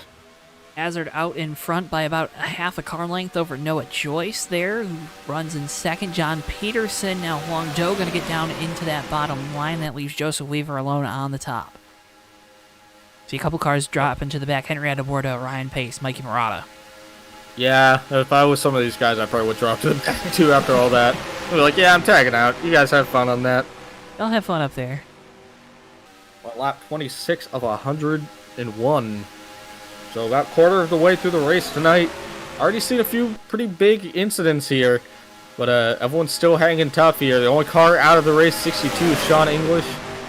Tough night if your name is Sean. Sean Whitehill also got damaged trying to hang with the draft right now. I was really hoping I was going to get to say it was the Sean and Sean show. Say that 10 times fast. Sean and Sean show, you know who I'm rooting for. It's Sean Whitehill in the 50 Sean Chevrolet. None of that was Ford. correct. Okay, Amazing. you're right. Calaval right now leading that outside lane in the Dan Asher designed High Point Ford Mustang. These guys are really fanning out right now. Huang Do looking to the outside just a little bit. But that low line's got a few guys, 3 or 4 cars defending down there. We haven't really seen that a lot tonight. It's this big pack, but seeing like a few guys kind of trickle out at the front, it's usually only been like one guy's been able to get that edge on everyone. So right now, Davey Hazard got some reliable help there with Noah Joyce, but we'll see if Joyce has second thoughts about it, because I'm sure he wants to lead. I'm sure John Peterson wants to lead. Huang Do wants to lead. Jeff Dixon wants to lead. All of these guys want to lead. After the start we've seen, though, if you're single file right now and you're up inside that top 5, do you really want to risk that comfort, that safety that comes with single file to try to maybe make a spot? Huang Do does. Huang's doing it. You said it, so he's going to do it. Do now leads that outside line, that 01 Amoco Toyota. Gonna be side by side again with the 14. That's Jeff Dixon. Those are teammates as well. So Joe and Dixon both, again, JD2 Motorsports. Jeff Dixon coming to the outside here. Going to make a big charge at this lead as Huang Do gets his back bumper to give him a push. That's going to let Zach Krastowski close up. Krastowski gets really close to the 14 there going into turn 3. That was a little dicey, but they all hang on to it. They stay 2 by 2 here. But Zach Krastowski clears that outside line. Tommy Bordeaux's about to do it. So a few guys. Tommy Bordeaux goes to the outside here. I don't know if that was by design or if Krastowski's having some trouble in the 4 there. Tommy's just going to go wherever he thinks he can get to the lead. He's pushing the issue tonight. I like what I'm seeing out of this 57 car because when he talked to us, he's talked about how he usually takes that conservative approach to these super speedways and really pushing the issue tonight behind the wheel of that 57. Got him the dual 1 victory. So, keep doing it, right? If it worked the first time, it'll probably work the second time, and it might just work a third time. Third time? And that's the charm. Although that outside line now falling back, not as organized, especially up front, because Noah Joyce, John Peterson, and Zach Krastowski sitting there second, third, and fourth. They're doing a really good job of staying up on each other's bumpers and pushing the 75 of Davey Hazard out in front. Yeah, I think some of these guys up front are a little content to sort of just wait this out before they really make any brash moves after everything we've seen all race. We've kind of been talking about it. Some of these guys starting to kind of be like, all right, I'm going to take it a little bit easier. But right now, 77, Jack Healy jumps to the outside. I don't know if that was intentional or not, but he just shot out there. But now Jack Healy going to be leading this top line in that beautiful X-Side machine. Neon blue wheels. When I see Jack Healy make a big move on a super speedway, my heart stops beating for just a second. I think everyone saw Healy.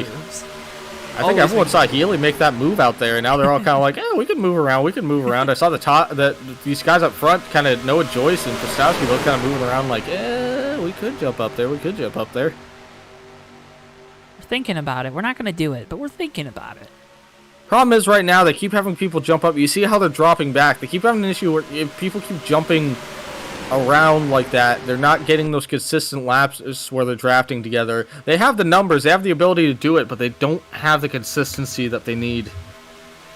Austin Spencer, Steven Merzlak now going out to that outside line and try to get it going. More cars up there. Of course, means more momentum.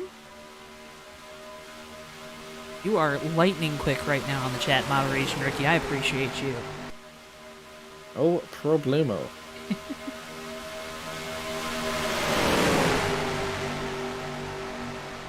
Matthew Steelman now jumps to that outside line. This is a perfect chance for us to talk about our USORL driver merchandise. Now on the JTN merch store, you can get Joseph Weaver, Mikey Murata, Matthew Steelman, Davey Hazard, much, much more. Again, great merchandise on the JTN merch store, now available. Link it down in the video description below. Darren Ingram making a hard charge to this outside, getting a push from the 51 machine of Matthew Steelman. Get to the outside of Zach Krastowski. This top 3 now the only guys that are out of this big pack and kind of in their own little land of elbow room and sunshine. But Darren Ingram, that menacing black 3, he he really wants to run at this lead. And I don't think he's going to let these guys be content for too long as he's looking to the outside of John Peterson in that 7th car in the 3rd spot. And instead of black, silver, and red, it's black and green, right? A little bit scarier. Black and green, it's Gravedigger colors. It's a monster. Monster truck. It's Monster Energy. But Darren Ingram getting a big push from that 51 car right now. They're just waiting here. More Waiting cars for that to the momentum to outside. start to build. But one thing I am a little concerned about, Joe, is how much they're pushing in the turns. And you saw what that happened with the 11 of Jeff Dixon. 14. Is that the 14? Oh, God. How much they're pushing. Zach Krasowski gets on the apron, gets a little loose there. If you're pushing in the wrong spot here, you can accidentally drive through the guy and just kind of hook him. Just a little bit of bumper grab there. The lag can do it as well. So you really got to make sure that you're steady on the guy and that they have a reliable connection if you're going to do that kind of pushing. But any kind of slip up, You're tempting fate. any single bit, any bit of slowdown from that guy in front of you is basically going to be, bad news bears for him in the turns. That's a wonderful At the moment, movie. it looks like the top line actually starting to fracture up here. So this might actually help out the leaders in terms of getting a little bit of rest time. You see someone in the back there starting to slow down. 32 car DJ Harrison, the fast car, ironically going slow. Coming up on lap traffic, that's the 45 of Sean Whitehill and that Cincinnati Incorporated Toyota. So damage might be just a little bit worse than we thought for Whitehill and the 45 team. Looking around, I see that 26 car is starting to look up high on the 3 car, then decide to commit to it as everyone's going to try to filter down to kind of get past Sean Whitehill here. Not the best Whitehill spot really to catch a can't do lap anything, car. yeah. Yeah, he is doing everything he's supposed to up against the wall, just slow and steady, completely smooth, letting these guys get on by. But it is still tricky for everyone because they're racing 2 and 3 wide, and all of a sudden it's like, oh, hey, we're going to throw a car in there that's going 20 miles an hour slower than everyone. Good luck missing him. Good luck, don't suck, have fun, right? Good luck, don't suck, have fun. That's my catchphrase. Folks, can't thank you enough for joining our coverage of the Verizon 250, formerly the Daytona 250, here for the USORL AlphaTauri Cup Series Season 8. I'm Joe, he's Ricky here for JTN's coverage. Make sure if you haven't already, hit the like button on the video and subscribe to us here on JTN. We can't thank you enough for your support, especially for spending your late Saturday night and probably into early Sunday morning with us here on JTN. We got a bunch of great races coming up for you. So, of course, next Saturday night it's going to be the Polar Bear 250 with the folks at Bomb Squad Racing from Talladega, 9 p.m. Eastern Time for that one. Then the ASRA National Championship from the Gateway on January the 17th. That's the following Monday. And then the USORL Cup Series back on JTN January the 29th from Homestead. Of course, all those races live only on JTN, presented by our friends at TWB Technologies, because together we are better. Davey Hazard still leading around here at Daytona. Getting a push from the 31 and Noah Joyce. And just kind of running on this low grouping, Hazard and Joyce working together right now. Yeah, we really haven't had to talk about them, right? They've been single file, Joyce, and then even back to John Peterson and Zach Krastowski. Those 4 have been the constants at the front this run. Yeah, that's usually how it goes. We start getting some action as everything starts to kind of shuffle up. We'll start getting some single file racing.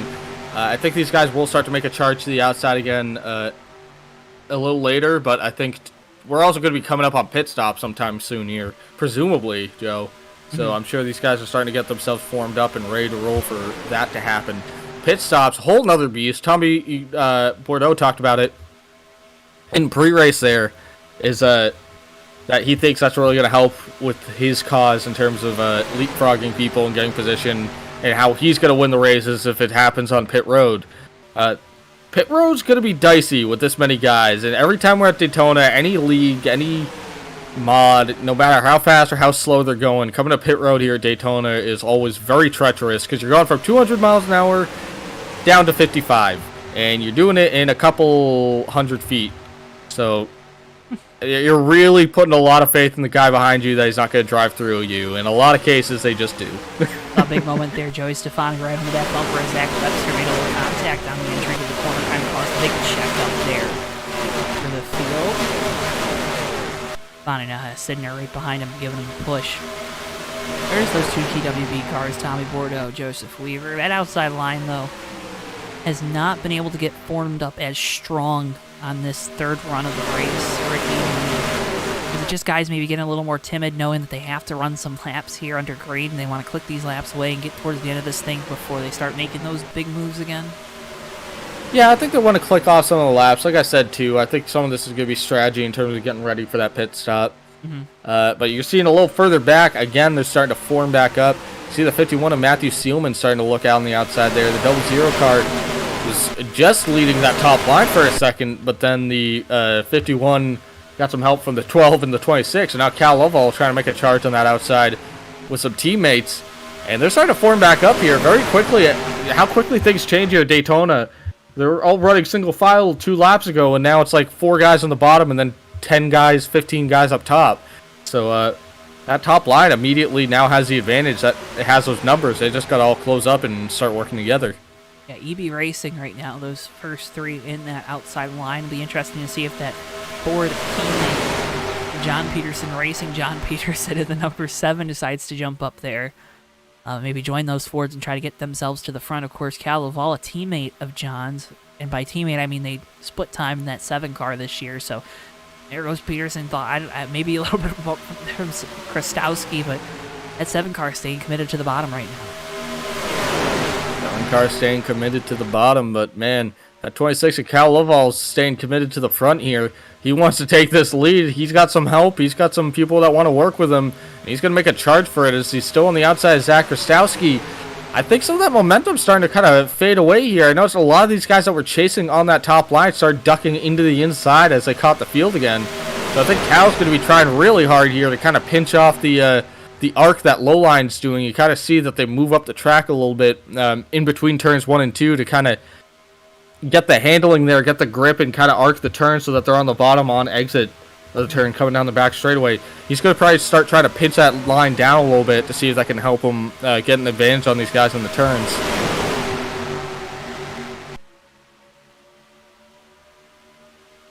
I'm just...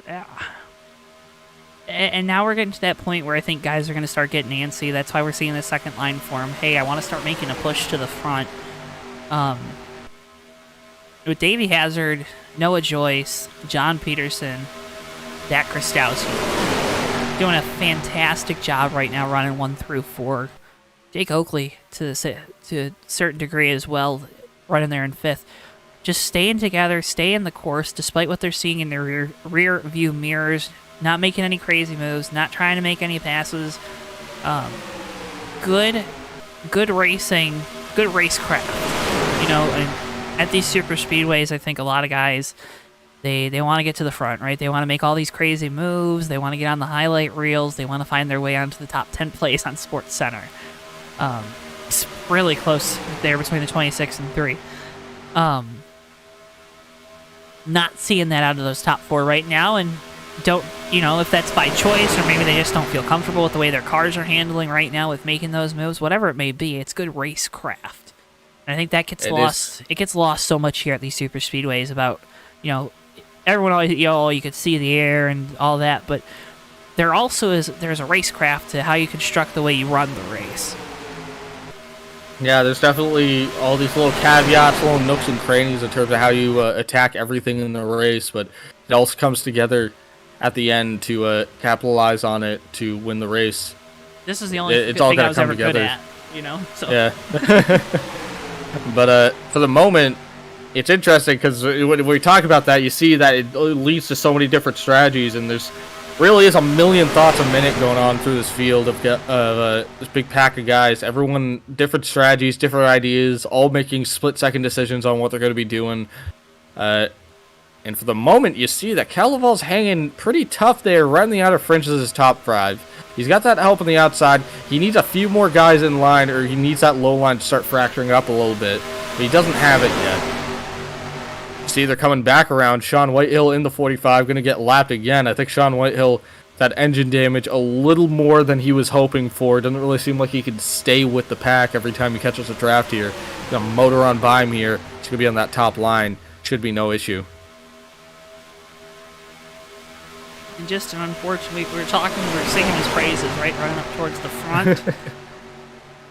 And then, of course, the unfortunate incident that brought out the last caution, and Well, you know, that's super speedway racing for you. 1 minute you're on top of the world, next you're on the bottom of the valley. But like, everyone's doing it, so it's not gonna jaw sometimes. So you get caught in wrecks that aren't your there fault. goes Tommy Tommy Bordeaux goes sideways, and oh, this is gonna be around at turn 3 here. Everyone's scattering.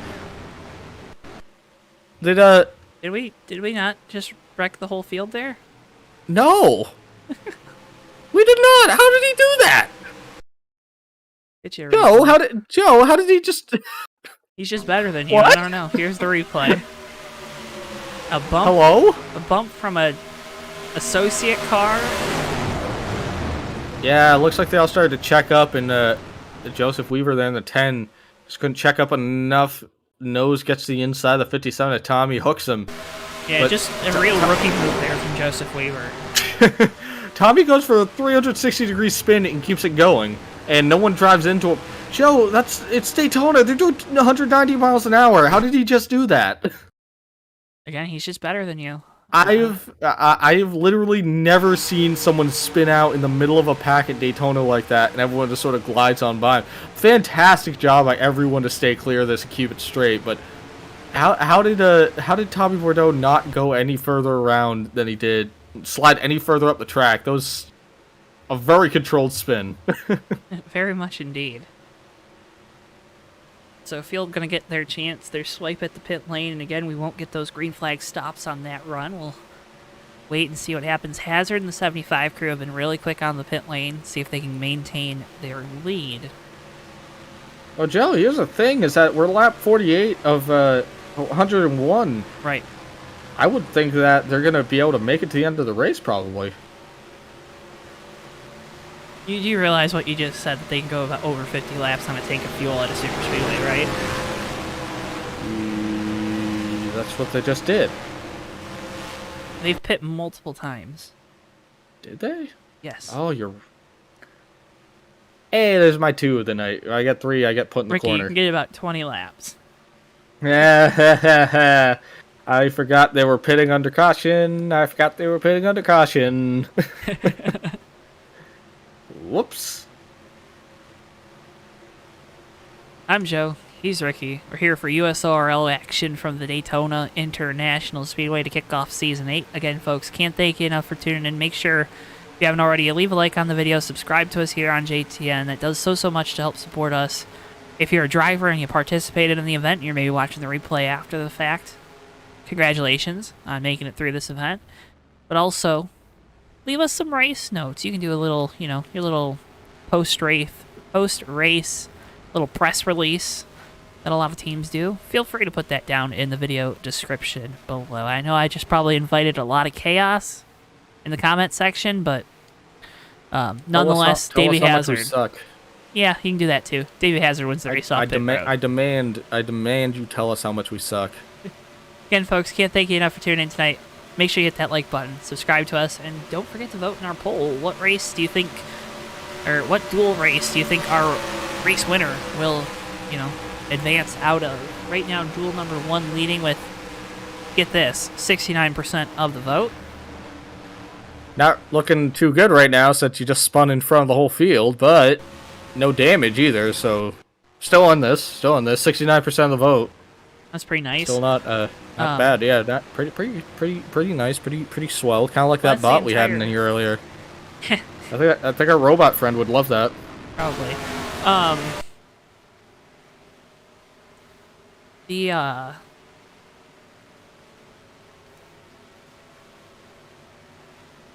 Lost my train of thought. You guys coming around track here. It's just about what duel they were in, not necessarily. 7-car John Peterson.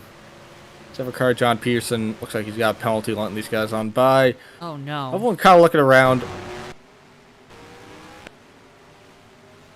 Ryan Pace, very far back in the field. Ryan Pace, that 15-car, got a JTN sticker on the back, or repping the brand, making his big comeback race here, getting acclimated to it all. I think he's just sort of taking it easy, letting the chips fall where they may. Ryan's always very good at super speedways as well, and he's very good at sort of just staying out of the picture completely until he needs to be in the picture, and then being right there. Pouncing. So yeah, pouncing.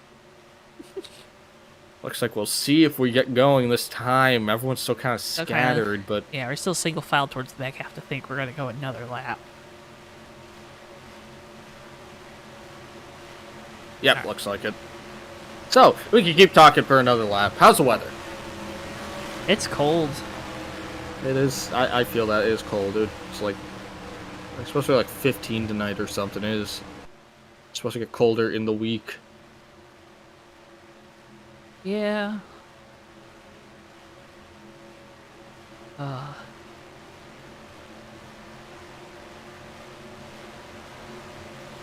Dave Hazard going to have control here on the restart with Noah Joyce to the outside. Steven Merzlak, Cal Laval, Cam Barnes, Zach Webster, Jake Oakley, Steven Merzlak, Joseph Weaver, and Jeff Dixon, your top 10 for the restart, folks.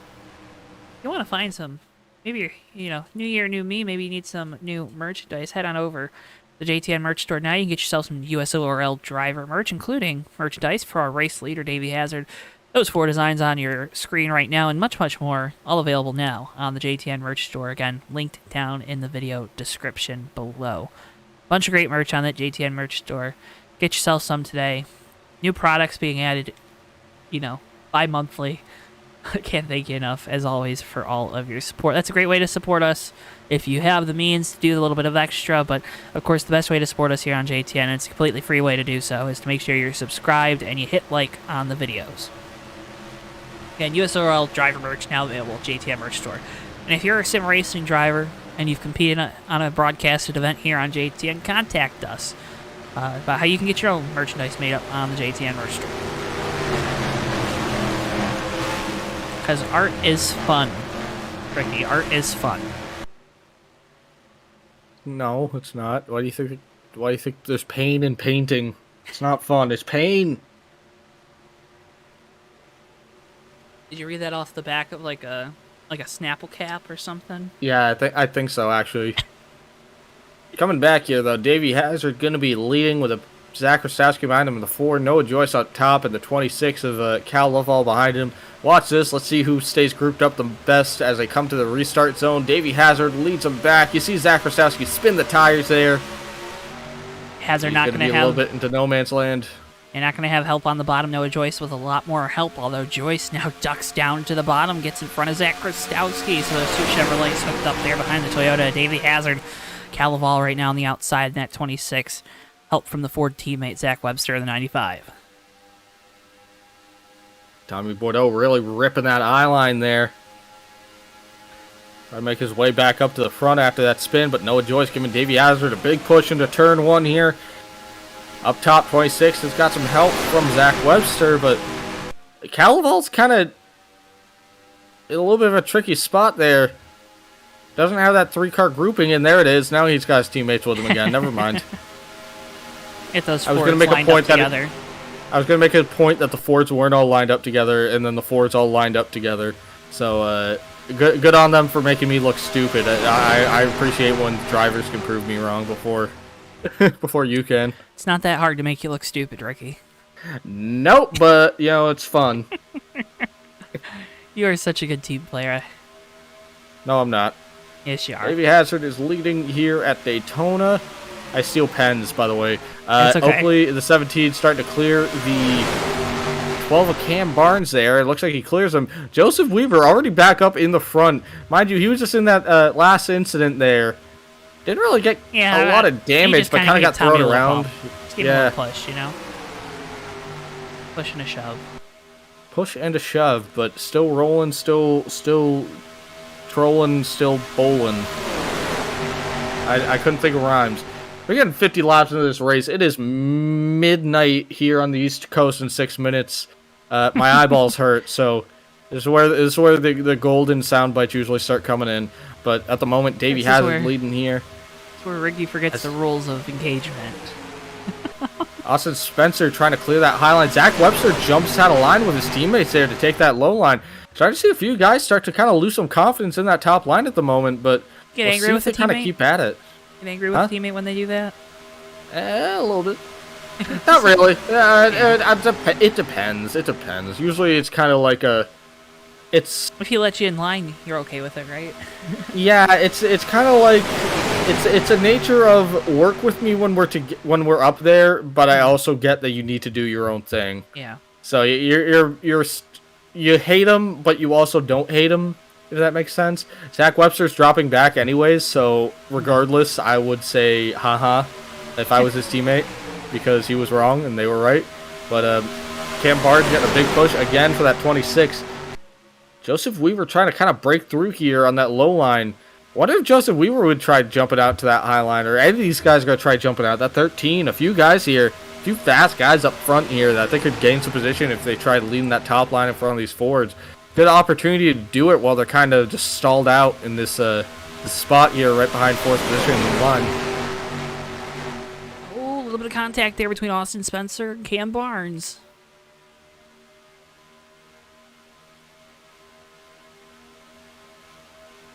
That's not what you want happening. You don't want to make contact side by side. That's terrifying. That's scary. It checks up both lines, and that's when you get the wreck. It's a snowball. It's a snowball. A lot of folks experiencing a lot of snow right now. Well, it's a snowball. Joe, if there's one person in the field I got to talk about for a second, Huang Do in that 01 car, I swear to God, it has just been like... we talk about... You come through the field quick here at Daytona and Talladega to super speedways. That 01 car keeps being like front and back, front and back. I either see him all the way in the back, dead last, or all the way in the front. But I feel like he keeps disappearing and then popping back up on our radar randomly. And it keeps scaring me because I keep going, where did he come from? Well, he came from the field. He came from the field. And so my request to the 01 team is lead more so that I don't keep getting spooked when he pops up and I'm like, oh my God, did we forget about somebody? It's really heartburn medication for Ricky. That's a big expense here at JTN, so anything you can do to make sure his ticker stays going good. Just spooking him.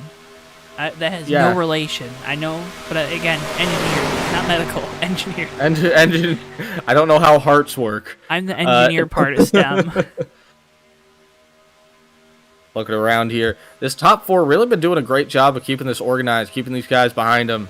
You see that 12 car just can't get past Joseph Weaver. They keep kind of going back and forth right then and there, but they can't really get an edge on each other the way that you'd think they would want to.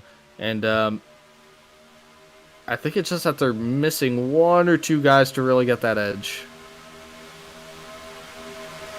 Just need that little bit extra. Just need a little bit of extra. That really is that little bit of extra, which is kind of what I was talking about. That I'm surprised that everyone in that low line, no one in that top four has decided, yeah, I'm going to jump out of line here. Because they have the speed right now. They have the opportunity to do it. They could make a pretty good charge on that outside, on those leaders, if they jump to that outside. I think they really need probably one extra guy up there. And I think, and that sounds silly to be like, really one guy, but like it really does make so much of a difference when you're stalled out like that, if one person pulls up into that draft.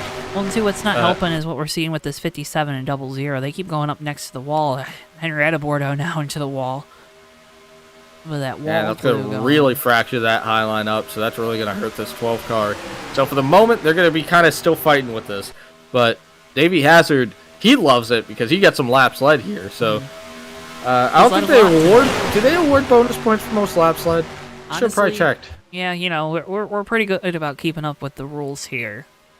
Oh, it'd do fantastic. Remember how we thought there was a choose cone for, like, the first 10 laps of the race? Well, you know, be a friend, tell a friend about our stream here tonight. Can't thank you enough for tuning in. I'm Joe. He's Ricky here with JTN's coverage of the Verizon 250. Tell us who you root for in the chat as well. Right now, it's the Davey Hazard Show with Noah Joyce, Zach Kristowski, Jake Oakley, and Austin Spencer, your top five. Reigning defending champion Jeff Dixon, that number 14 FedEx Toyota, now moves up inside the top five, battling with Austin Spencer for that position. Zach Webster, Joseph Weaver, Cam Barnes, and Joey Stefano make up and comprise your top 10 in no particular order as we get to the back half of the top 10 as they're shuffling those positions. But again, a very competitive race so far. It's seen its fair share of incidents, but also a bunch of big saves. And Joe, we're just talking about who was on that island, but you see this Austin Spencer and Joseph Weaver moved up top now. So some new faces on that high line, but now you see the 12 actually looking higher up. Even Merzlak in the 1 going to try to split the difference there, so they're going to fracture up that high line again. 3 wide is a good thing if you're trying to move towards the front. It's a bad thing if you were at the front, because now you're probably moving on back. They're coming up on a lap car, too, so we're going to see what happens with these guys back here. I think they're going to kind of sort back down into 2 wide, but Sean Whitehill up against that wall, making sure that he is staying out of everyone's way. Sean Whitehill just trying to make it to the end of this race, get those points, get that check. And not an actual check, but let's say well, the fine metaphorical folks check. at Cincinnati Incorporated really like to see that 45 car out there no matter what pace he's running. I love sponsoring the hometown hero.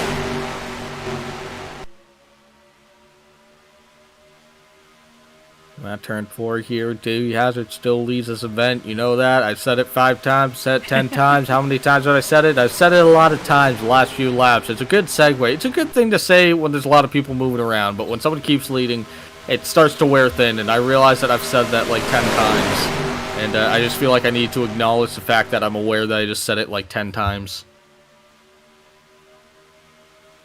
Stefano and Spencer side by side right now. That's your side by side battle with the front end of that outside lane. What were you gonna say, Ricky?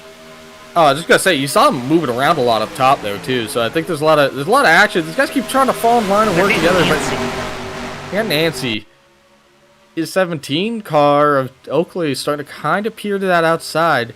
Comes back down, decides to against it. Jeff Dixon though has now cleared that top line. Zach Webster. There's a few cars that I think might actually take this high line here if they start seeing a run develop up top. I feel like Jeff Dixon absolutely would. Jeff Dixon wants to get back up front there. That 14 car, we know that 14 car is good. And he's fast. Yeah, he's fast. He's not mailing it in. You think he delivers? Yes. Deliver a victory here from Daytona like another driver of the FedEx Toyota? I don't know, because Joe Stefano just jumped to that outside, and now he can't move up because Stefano in that 47 car now leading that top line. A lot of Toyotas starting to group up there, but you see in this, all these guys starting to really start to form up on that top lane. They should start moving here in a minute. 5-6 Toyotas leading that outside line, with a Toyota leading the inside line with a couple Chevys behind him, 3 Chevys behind him. Davey Hazard still your leader. Stefano trying to get that outside line cooking. See if one of these other these Camaros decide to make the move to the outside line. We're still seeing some very, very solid racing. Davey Hazard out in front. Stefano gets a big bump from the 13 going into the turn there. Gets a good head of momentum. Still on the outside, Jeff Dixon, but you see that he's doing a great job staying with him, starting to kind of encroach on the 17's fender space. Start to try to pull even with the 4th spot. You see Jeff Dixon actually hits the apron a little bit there. Dixon gets a little loose. So these guys not handling great out there. I think these tires are wearing down. You see them kind of start to move around just a little bit. Interested to see if there's any reason to take 2 or 4 tires coming down pit road. Time. When they get to... What? Time. Time? What do you mean time? 2 tires is a lot quicker than 4. Time, yeah. Yeah, I'm sorry. But I know that's what you mean. I know that's not what you mean. Left or right. Whatever's going to make the car... What's going to make the car turn better. Sometimes you come to these super speedways and... it's like the tires do nothing. You don't really need to take them that much, and you kind of take them as a formality so that they just don't explode grip-wise. But sometimes they do actually have some worth, depending on the kind of track it is. All these versions of Daytona and Talladega are all different, so you never really know. It always cycles through, and you always got to keep it on your toes. You always got to keep it in your back pocket and back in your mind there when you come around to pit stops, because you never want to take 4 tires unless you absolutely have to need to, because like you said, it just eats up your time. Someone in chat saying just take 1, I would agree. I would say the most time, right? Yeah, I would say the most time. And you'd still get a fresh tire. Yeah, that is true. We're up front at 47 car, really trying to make that top line work. Joe Stefano, we're talking about a good super speedway racer here. They're kind of sitting around all over the place, front and back, all over, kind of dabbling in everything tonight in terms of front field, back of the field, hanging back, coming forward. But right now, I think he knows that it's starting to get to showtime, and even if they need to do some more pit stops here, into that point in the race where you really want to be near the front of this pack, stay in touch with these leaders and make sure that when these guys come down pit road, you're in a position to be drafting with them coming off. And we creep towards those windows, right? We're about, just under 10 laps away from our window, right, to make a pit stop under green flag conditions. We talk about these windows, but a lot of times, at least tonight, we haven't been able to make it to the window, right? We trip and fall before we get there. As see Joseph Weaver with a big moment there. Yeah. 10 Cars had a couple big moments as we get towards the end of these windows here tonight. Can we not get to the window because we get too antsy that we're getting up on the window, or is it a completely different problem? I think it's a completely different. It's maybe not problem. Problem might not be the right word, not completely but different problem. circumstance. It's a little of both. I don't know. I wouldn't totally discount antsy because everyone's trying to jump into position. The thing is, when you come down pit road, you come off. It's all a matter of time. How quickly you do the whole cycle. Get around the track once. Get on pit road. Get off. Then get back up to speed. And any kind of help, any kind of draft usually helps that. In a place like a super speedway, you'll need someone drafting with you when you come on and off pit road. So you don't want to be out there by yourself at any moment. So I think a lot of these guys do get antsy in the sense that they want to be with the people they want to draft with coming off pit road. But that would also, I think, be a matter of them all being single file and trying to like organize together. I think some of this is these guys just being racy too. The fact that they're still too wide, and they're trying to lead the race.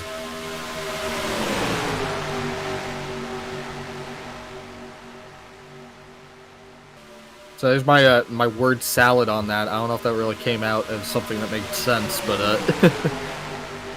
let the people at home decide, because that ain't my job.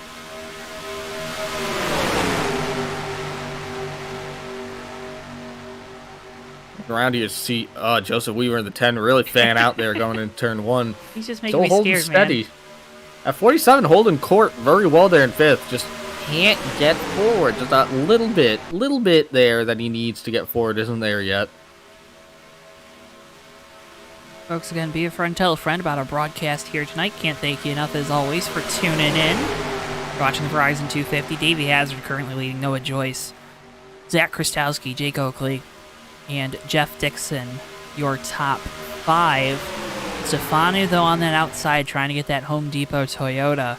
Cooking a little bit, get a little momentum rolling. Got 6 Toyotas lined up there to try to push their way towards the front. Going to be making some time here on lap traffic. That's the 45 Sean Whitehill. Massive wreck for him about 30 laps or so into tonight's event. You see the damage on the roof. That 45 went for a tumble down in turns number 3 and 4. Bonner's still trying to get that momentum on the outside. They're just not formed up, Ricky. The bottom's got more cars. They're not formed up all that well either. For that outside line, I'm seeing some timidness out of the 1. Steven Marzlak, Huang Do in the 01. Garrett Sidner really backing off the rear bumper of the 01. Yeah, well, Joe, also, Guys as we're flicking off laps here, we're getting that close to pit stops, that it makes sense to start pulling into line because we talked about it's going to be a madhouse as they're coming down. It's not so much an absolute madhouse. It's not so much an issue of It's not so much an issue of they're not racing hard, they're not trying to get to the front. It's just the more you run out there like that, right? The longer you're out there, you're inviting the car from the bottom to slip up and hit you. If you're not making the ground now, I'm not saying you want to fall all the way back behind the entire pack, which is kind of what you would have to do at this point with the way that inside line is pretty formed up. But you're going to start looking for those opportunities to get to the bottom, right? We're coming up on those pit stops. You have to execute on these pit stops. They'll be the first green flag ones of the night, knock on wood, of course. You have to execute here, especially because we're over halfway, right? We saw those early wrecks. We saw a guy like Matthew Steelman. You see him towards the back of your screen in that 51, that bright orange with Tony the Tiger on the hood, Ford Mustang. You saw Tommy Bordeaux involved in a couple instances. He's kind of struggled after the second one to make his way back to the front. You can't make mistakes late in races because you just don't have the time to overcome them. if you're in that outside line right now, coming up on those pit stops, we keep seeing these guys on the bottom hitting the apron. That just invites more chaos.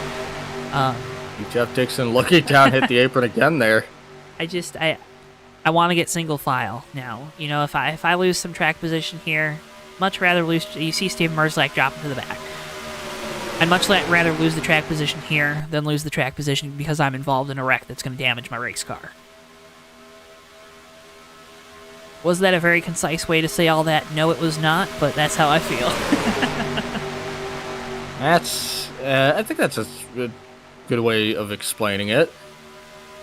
But it's a good way to kill time. Yeah. Yeah, it's a good way to kill time. Also, you see in this, so everyone started to come down to that bottom. There's like 1, 2, 3, 4, 5, 6 cars up top. Yeah, I was gonna say and pretty much. There's 1, 2, 3, 4, 5, 6. A lot of cars on the bottom. More than 6 on the bottom, I would say. Say 20 cars on the bottom. At least more than 6. Yeah, I think that's fair. At least more than 6. But basically, they're all getting in line. They're all getting ready, and I think you're going to see this in a lap here. We're going to start seeing these guys talk about it. It's going to be a little tricky because we can't really tell when they're going to come down pit road because they're all on a voice chat with each other, so they can just yell it out. They don't even need to type it into text chat or anything. So we have no indication of exactly when they're going to come down. Just at one point, all these cars are going to duck down below that yellow line and slam on the brakes. Don't see the virtual hands going out the window. Yeah. Davey Hazard gonna be a little bit gun shy, I would imagine. Not gun shy, but a little bit nervous with this because got a lot of guys behind you, right? You're asking 27 guys, an unexaggerated 27 cars on track that are on the lead lap. They're all in touch with this pack here. You're asking them all at once to go from 200 miles an hour down to 55 and not run over each other while doing it. That is a very difficult task. They're not all going to come down at once together. I'm sure these guys will kind of stagger it. Some will come down one, some will come down the other. But the point is that you really are just making... It's very, very hard to coordinate and not step on each other's toes. And it just takes one person to go too fast and blow through it and hit one person. It's like a powder keg. It's just that one little spark and everyone's around sitting at the edge of pit road. It's even worse if it's even worse if you get damaged or you can't hit for some reason because of that. But you get pushed out into the grass, right? It's a very terrifying situation to be up front and have that many cars behind you that are all going to do the exact same thing as you as soon as you decide to do it. So I'm sure Davey Hazard's just sort of not scared, but maybe a little timid, little sweaty under the collar. Yeah. About what these guys are going to do behind him when he comes down pit road. Folks, got our fan poll going. We're going to close it after this round of pit stops, so make sure you get your voice heard. What dual race do you think our Verizon 250 race winner will have come out of? Duel 1 currently leading the way with 61% of the vote. 39% of the vote going to duel number 2. Again, if you're new, if you just joined the stream, I'm Joe. He's Ricky. Here with the USORL Cup Series Season 8 opener from the Daytona International Speedway. Yo, we got a few hands out the window. A few guys gave us a tell in the chat saying that they were pitting, so we'll see who comes down. But, here they come. Look at this lane mass of cars. Joey Stefano, 13 around. Austin Spencer over into the air. And we're still wrecking. No, that's going to be a caution. Austin Spencer, that was a fast car, too. Mistakes coming to pit road. Can't make them. Can't make them.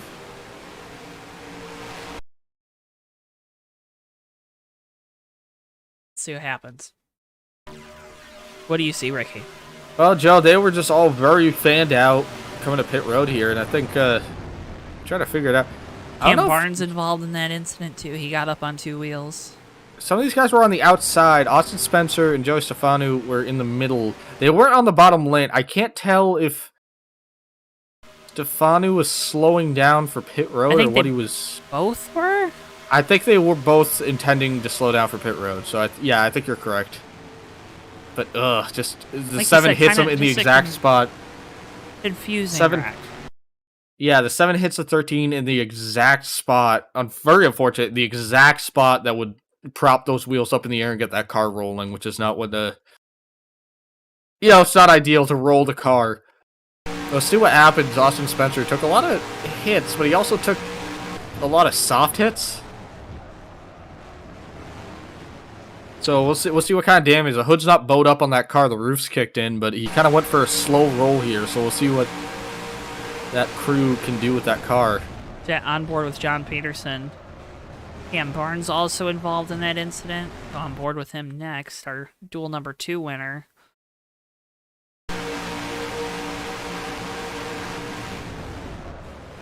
In a position where he's on that outside, you think you can maybe make that gap so you don't lift off the throttle and just those guys close up on the bottom so quickly. Yeah. This kind of messes things up for Davey Hazard a little bit too, because he was leading coming onto pit road. Now he is not, because everyone pitted once, so now I think they're all going to pit again. So, oh, the robot's back. Oh, the robot's back. Love the robot. No, we don't. We hate. Good friend, the robot. It's weird that they let you put a timeout and you can hide someone on the channel, but you can't like kick them. Yeah.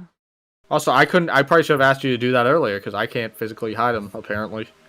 Huh. Davey Hazard coming off pit road, all bumping a little bit, but 75 lost a lot of ground to some of these guys in that whole shuffle. Because caution comes out before they get to the pit entry line, so. You know, they came down the pit lane, but they lose a lot of time.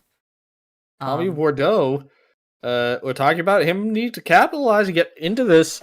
Well, he's in the 5th spot, so I think he heard you, Joe. It's a massive wreck. See one last replay at it. We're going to be 20 laps to go or so when we go back green flag racing, so... Man, oh man. A lot of fast cars. Look at Jake Oakley here in the 17th. Been up front all night. Jake Oakley's been up front all night here, but he's not been leading. He's always been like 3rd or 4th, it seems like. Finally up front here. Finally got the position that he wants, and what a time to have the lead in this race. Going to be coming back with 20 laps to go. No green this time. So, really, we'll be...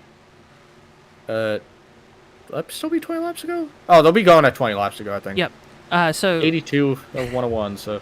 Upcoming races here on JTN presented by our friends at TWE Technologies. Together we are better. January the 15th, that's next Saturday night. The Polar Bear 250 from Talladega, 9 p.m. Eastern Time kickoff time. Start time for that race with the folks at Bomb Squad Racing. Then it's the ASRA National Championship IndyCars from Gateway, 8:55 p.m. Eastern Time, January the 17th.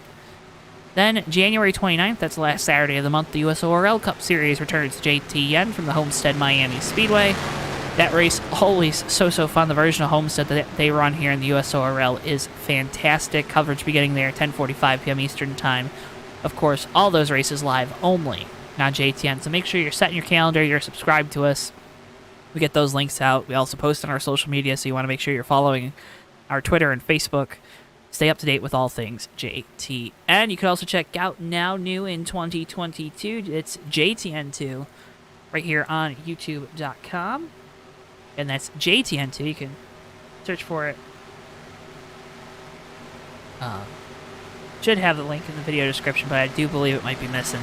And that's JTN2. It's going to be your new home for the Fake Racers podcast and all of our non-live racing content.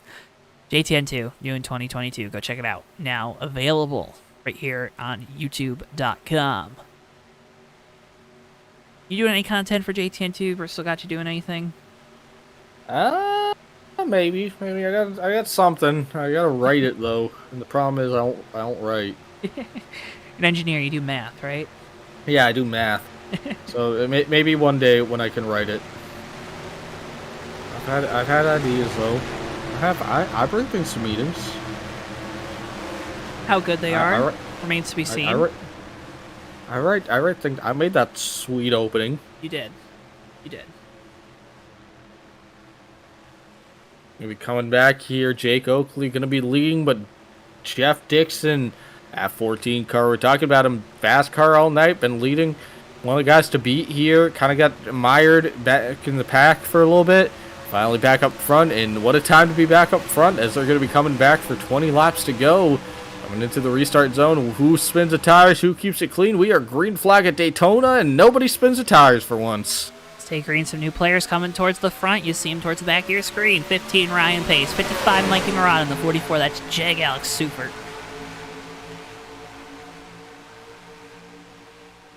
Oakley out to a lead, has Healy right behind him. Tommy Bordeaux now moving up into third to the inside of Jeff Dixon. Going to have some help from Garrett Sidner in that 16 Crunchyroll Toyota.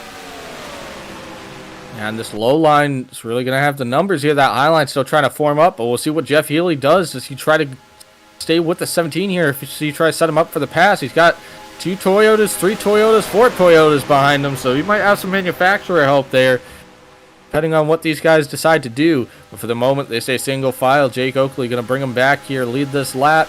You see that top line, Zach Webster trying to make something work here. Nothing just yet, but you see Davey Hazard starting to peek back there in the 75 car.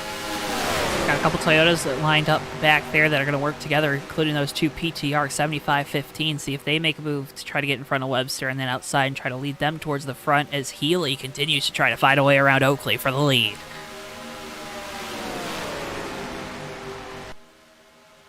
Mikey Murata goes down the apron. I think Mikey's deciding to tag out. Not ready just yet to make a charge at this. I don't like that. Ryan Pace, Davey Hazard, the 2 Havoline cars together at last. Been waiting for this all race, one in after the other. Running here in the 8th and 9th position. Running that low line here. Davey Hazard looking to the outside, but he peeks back in. I think Davey's starting to kind of game this. He's looking around, popping out back, popping up top, and then jumping back into his spot before anyone can take it. I think just try to feel out that if, on the hypothetical, that he jumped out of line, if anyone would go with him, or if he really would be out on his own. That's DJ Harris in that 32 right in front of him up front for the first time tonight as well. We saw that 32 fast Camaro. That's the sponsor, and it is a pretty fast race car. From Turn Left Motorsports up front, so or towards the back and now up front. So I mean, interesting to watch, right? You got a bunch of Toyotas. You got about 5 Toyotas lined up right in front of you. There's a Chevy out front, though. You got 2 Toyotas behind you. Toyota teams. It's not like NASCAR where all the Toyota teams are under the same umbrella, right? Here we got a couple different factions, should we call them, Toyota teams. So you're gonna have to watch that. You'll learn that as we go too. We're still learning it, but right now single file for pretty much the entire top 10, minus the last couple guys. Stragglers there with Noah Joyce, Darren Ingram, and Zach Webster. Yeah, right now Zach Webster leading that outside line, trying to get some help here. Some guys have been starting to go up with him, but he's still kind of waiting on a few more people to jump out of line with him. Coming off turn 4 here, you see he's running side by side with Noah Joyce here, but you see Ryan Pace kind of peeking to the outside. A lot of these guys are that low line, kind of just doing that. They come off the turn, just so they don't scrub the tires too much and get the car too tight. They kind of let it drift up the turns to keep that momentum going. I think it actually kind of helps the high line just a little bit because it gives Zach Webster just a little bit of a sniff of draft on the nose of that Mustang. Yeah. Even for a brief moment. You see Tommy Bordeaux starting to look to the outside with Jack Healy, but Bordeaux jumps back in. These guys kind of all starting to play some chess here, some mind games. As Wang Do goes down onto the apron in the 01 car, he recovers it, comes back on the track, but they're all starting to kind of see if they can get people to work with them, to come with them as Davey Hazard goes to the outside with Zach Webster. He's going to get a big push here for Webster as Webster gets to the back bumper. Hazard has led most of this race, now leads the outside line, trying to find his way back to the front. Have to think one of these other Toyotas up in front of him going to see that 75 coming in their rear view mirror and decide to jump into that outside line, although only 4 cars up there right now. Ricky, it's not enough to make headway, especially with not being able to get a lot of momentum down the back straightaway. Yeah, but you see a bunch of guys just jump up in the back there. They just turned 4 cars into 8 right there. So I think that's what Davey Hazard wants to see in his rear view is a bunch of guys in the back deciding, hey, I'm going to run on this high line. He's starting to get a pretty good run here. You see the 16 car, Garrett Sidner. I haven't been talking about Sidner a whole ton in this race. Making a charge to the front, getting a push to that 57. See inside the 77 to Jack Healy. Tommy Bordeaux on the apron. Oh, he hangs on to it, but that's going to be dicey. As he gets to go 3 wide here at the back. Tommy Bordeaux hangs onto it, but Jeff Dixon's going to be the big loser here, stuck in the middle. No drafting help for that 14 car Jeff Dixon. That was a big move by Bordeaux. He got to the inside of Healy, and Healy just kept moving. Played a little bit of chicken there. Bordeaux had to back out. He's back to third in that inside line, and, well, now sixth on the track as Garrett Sidner goes to the lead for the first time tonight. Garrett Sidner getting a big push for Davey Hazard. His mirror's just full of martini right now. But they need to push as much as they can if they want to get past the 17 car of Oakley. They're in a dead heat coming through the tri-oval here, coming down to the line. We'll see who leads this lap. It looks like Garrett Sidner's going to lead it. Give that one to Sidner with help from Hazard and Dixon right behind him. Again, things starting to get a little crazy towards the front. We're side by side all the way back outside the top 10. Side by side all the way outside the top 10. And look how close they're running together. 77 and 75 almost rubbed a little bit. Rubbed fenders there. Down the back straightaway, you see Garrett Sidner's really starting to get a big push from Davey Hazard. Now it becomes a decision time. Does he stay with Davey Hazard, or does he move down and block the 17 of car Oakley? around towards the back. No, maybe not. I don't know. Looks like I saw. But stay green. Stay green. I saw something. Still green, still racing here. Jake Oakley hits the line. He leads that lap. But man, it is close. Lap 90 of 101 tonight, which is technically 100. A little dicey. A little bit dicey. Be a friend, tell a friend. We're coming down to the end of this one. Healy with a big moment there off of turn number 2. The outside line starting to squeeze the inside. They're putting the squeeze on them. Juicing them like some of those Florida oranges. Yeah, and you just see they're just running each other so close, both lines. If one person slips up, gets a little loose, makes contact with somebody else, it could be mass calamity here. But they don't care. They see that trophy sitting in victory lane. They want to win this thing. Come across the line, lap 91, 11 laps to go here at Daytona. Who's going to walk away with this win? It's only a matter of time, and it looks like it's still anyone's race. Still anyone's race. The third line starting to develop. Steelman back in that 51 jumps out of it to try to get back behind his teammate Zach Webster. It's the 3 and the 31 teammates there on the outside working together. They got Stefanu, John Peterson behind him. They're getting that outside line cooking. And we saw this in the duel. That outside line does have something there. These guys have been haven't been showing their hand with it yet during the actual race, but man, they're really starting to pick up some speed in that high line up against the wall. Get to the outside, Jeff Dixon, the 14. We're going to be 3 deep here for the lead pretty soon, Joe.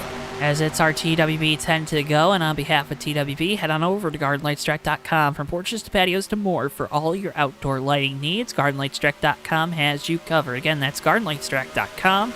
Here on your TWB 10 to go, is Sean Whitehill lapped car going to jump to the bottom. Davey Hazard goes to the outside. Going to get to the outside. Garrett Sidner, they're 3 wide for the lead.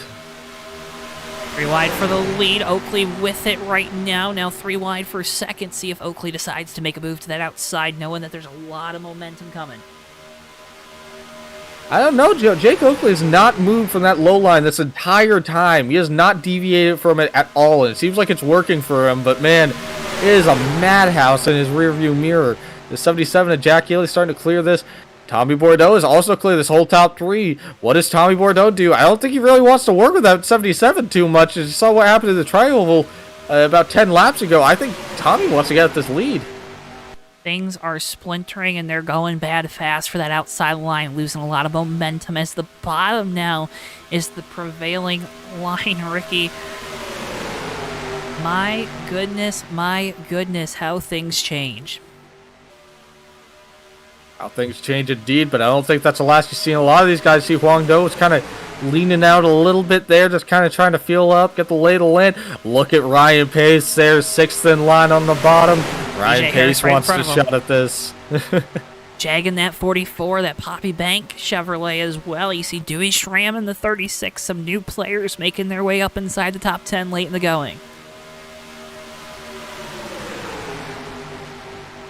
Coming up on the 12 car. 12 car is going to let him on by so that he doesn't make an issue. Fantastic heads-up move there by Cam Barnes. Just kind of let these guys by and let them run the race. Top 5 now all single file in front of the double file battle for 6th with Ryan Pace on the bottom, Garrett Sidner on the outside. And they're getting close. They are leaning on each other. Jag and Sidner were really leaning on each other there. Ryan Pace trying to clear that spot so that he has no one on his outside on the bottom line there.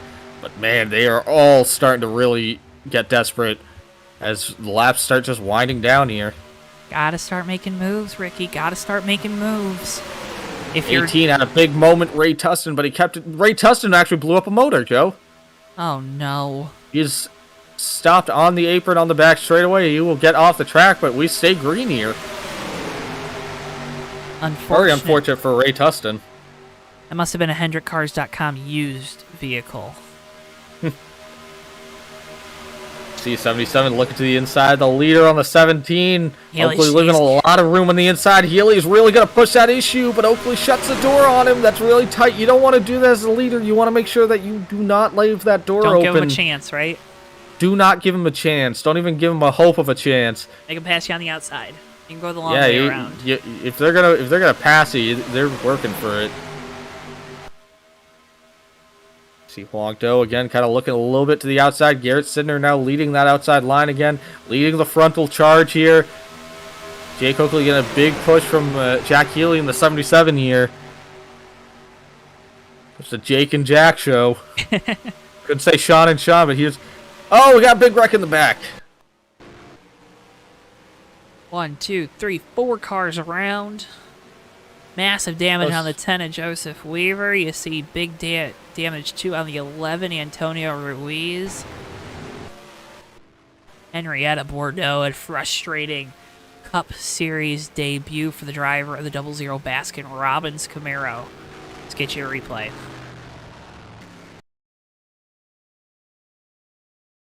Joe, it looks like looks like the 51 is Steelman comes up from that low line. It looks like that Steelman, the 51, comes up that low line. I don't know if he's trying to just kind of take a different line through there or take the middle, but just kind of gets in there underneath the 00, sends her into the outside wall, collects Joseph Weaver.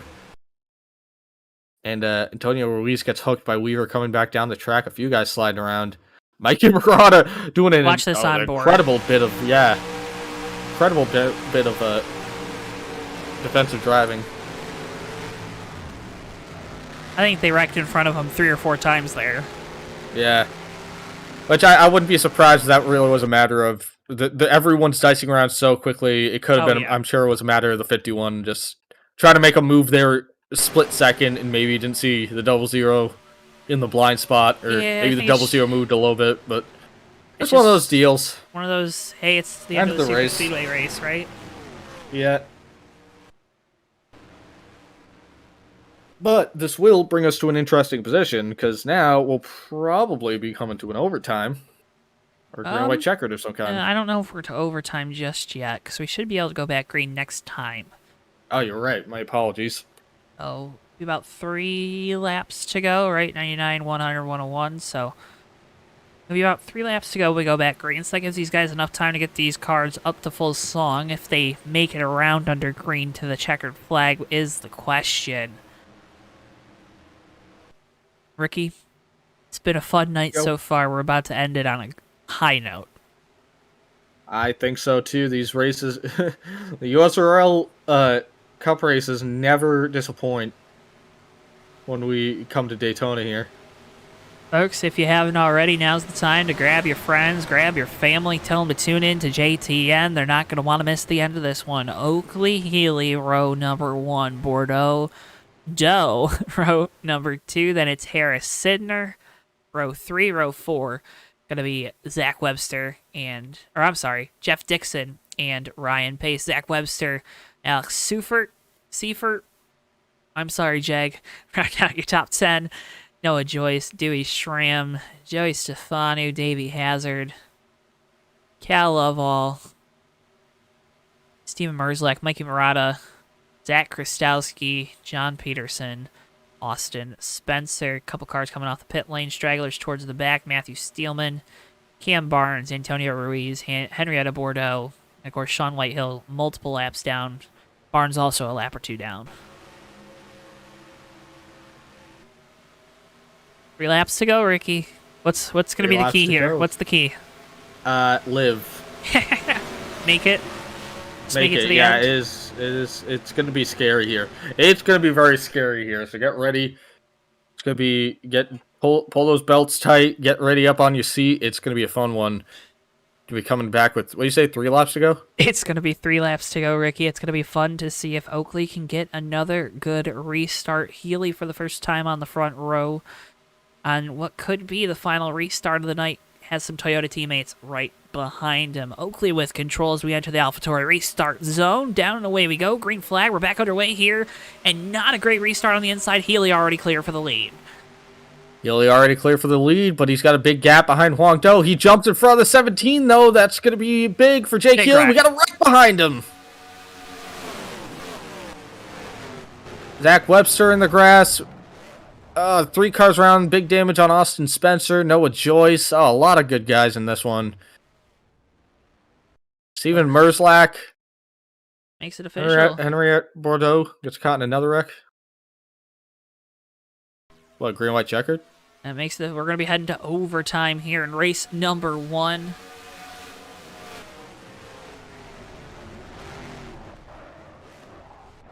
Again, folks, be a friend, tell a friend. We've got a couple attempts at this. We don't have unlimited attempts because we are constricted by the number of laps left in the race. But they set it to 120 laps. If that gives you any indication on it, so we'll be here till the sun comes up. Joe, looking back at this replay, it looks like there's something that happens with Jeff Dixon in the 14 there. There's a huge logjam behind him. I think it's that Dixon pulls in front of the 95 of Zach Webster. Maybe he wasn't. I don't think he was clear. Yeah, it looks like he just wasn't clear. Yeah. What a big... Mikey Murata went for a very quick spin there. Tough break for that 00 car. Just keeps getting caught in businesses that aren't her doing. But it's no real damage on a lot of these guys out here. It seems like a lot of softer hits. Davey Hazard coming down pit road. Tires, right? Yeah. It's not a bad time to do it, so... Hey, he was also caught right in the middle of that. Somehow managed to clear all of it, but I wouldn't be surprised to just come down and get that. Visor cam with Davey. Yeah. Now, folks, remember, this is overtime, so we get as many... It is unlimited attempts, right, Joe? Yes. Unlimited in the theoretical sense that they have 20 extra laps baked into this that aren't on the ticker, but in the server, they're here. So, to give you that idea, that's how they do it. It's just some arbitrary number, but basically, we're going to just keep doing this until we run out of time. So, we do this until we finish. Hopefully once. But this is going to be big for... Healing out on the bottom. This is big for Oakley, though, in the 17, though, because we talked about it. Didn't really get the restart he wanted to. That let Healy leapfrog him and actually make that pass before they even got into third gear. So Oakley going to have a shot here to do the same exact thing to Healy. But, man, it's going to be tough. Not many times you get a shot at redemption right after. You know what I mean? Yeah. And I think that's if you're the driver of the 17, maybe you're the crew chief up on the box. That's what you're telling your driver. Like, I know you got this. I trust you. You got some hungry cats behind you, right? Tommy Bordeaux, DJ Harris.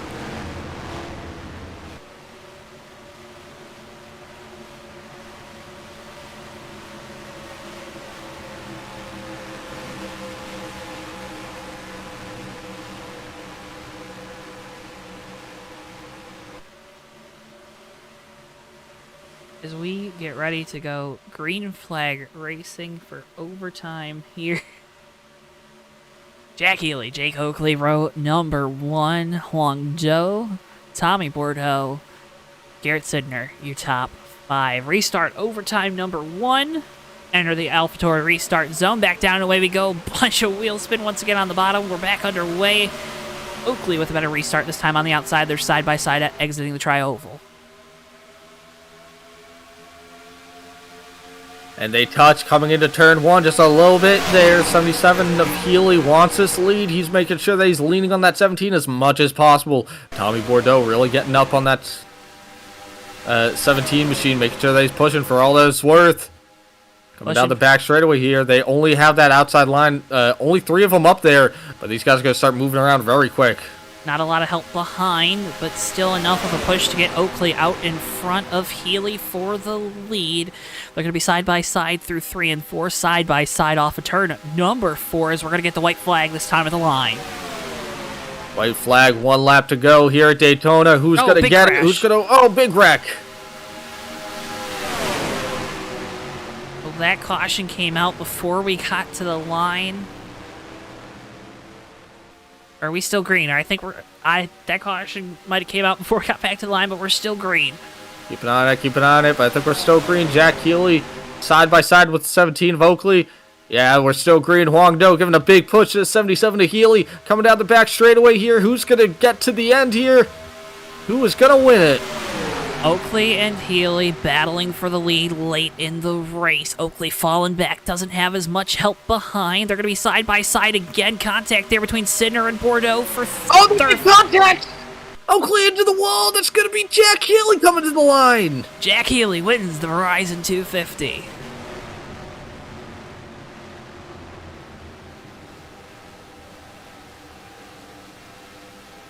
Oh, my goodness.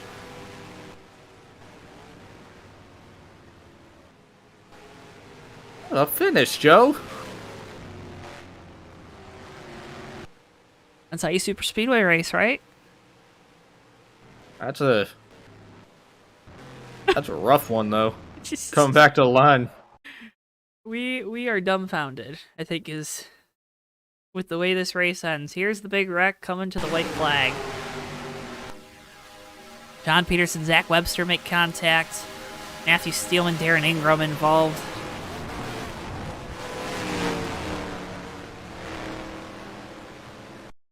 From not having the night he was looking for. Another look at it.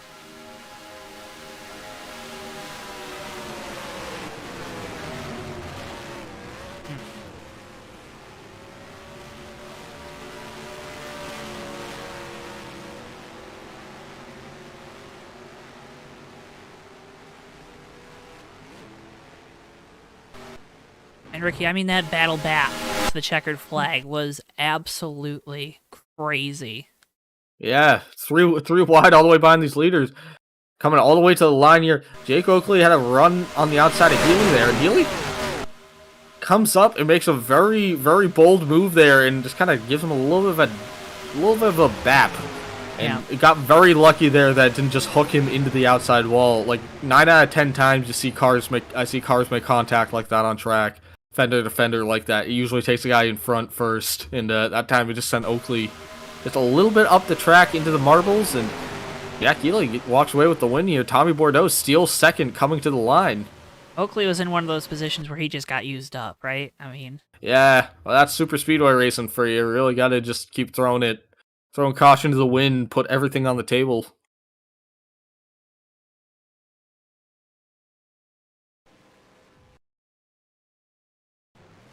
Jack Healy brings it around. He'll burn it down for the fans here in Daytona.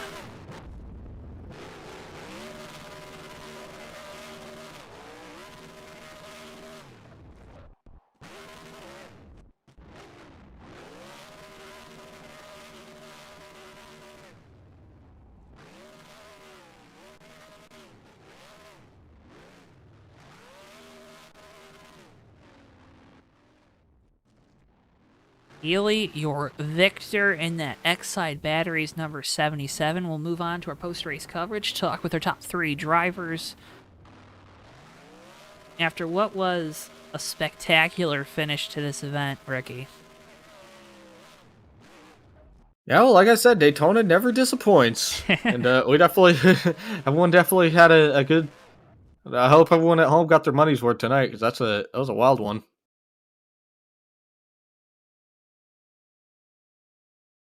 So we'll get those results on your screen momentarily.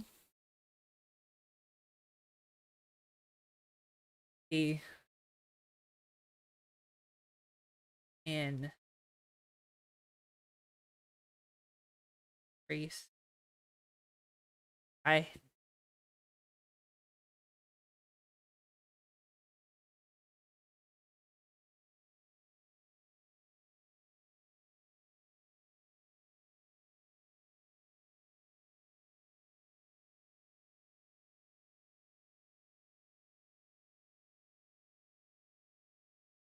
Get those again. We're gonna get those belts on your screen momentarily.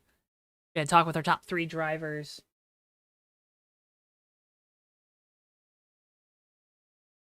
Let's go ahead and bring in though first.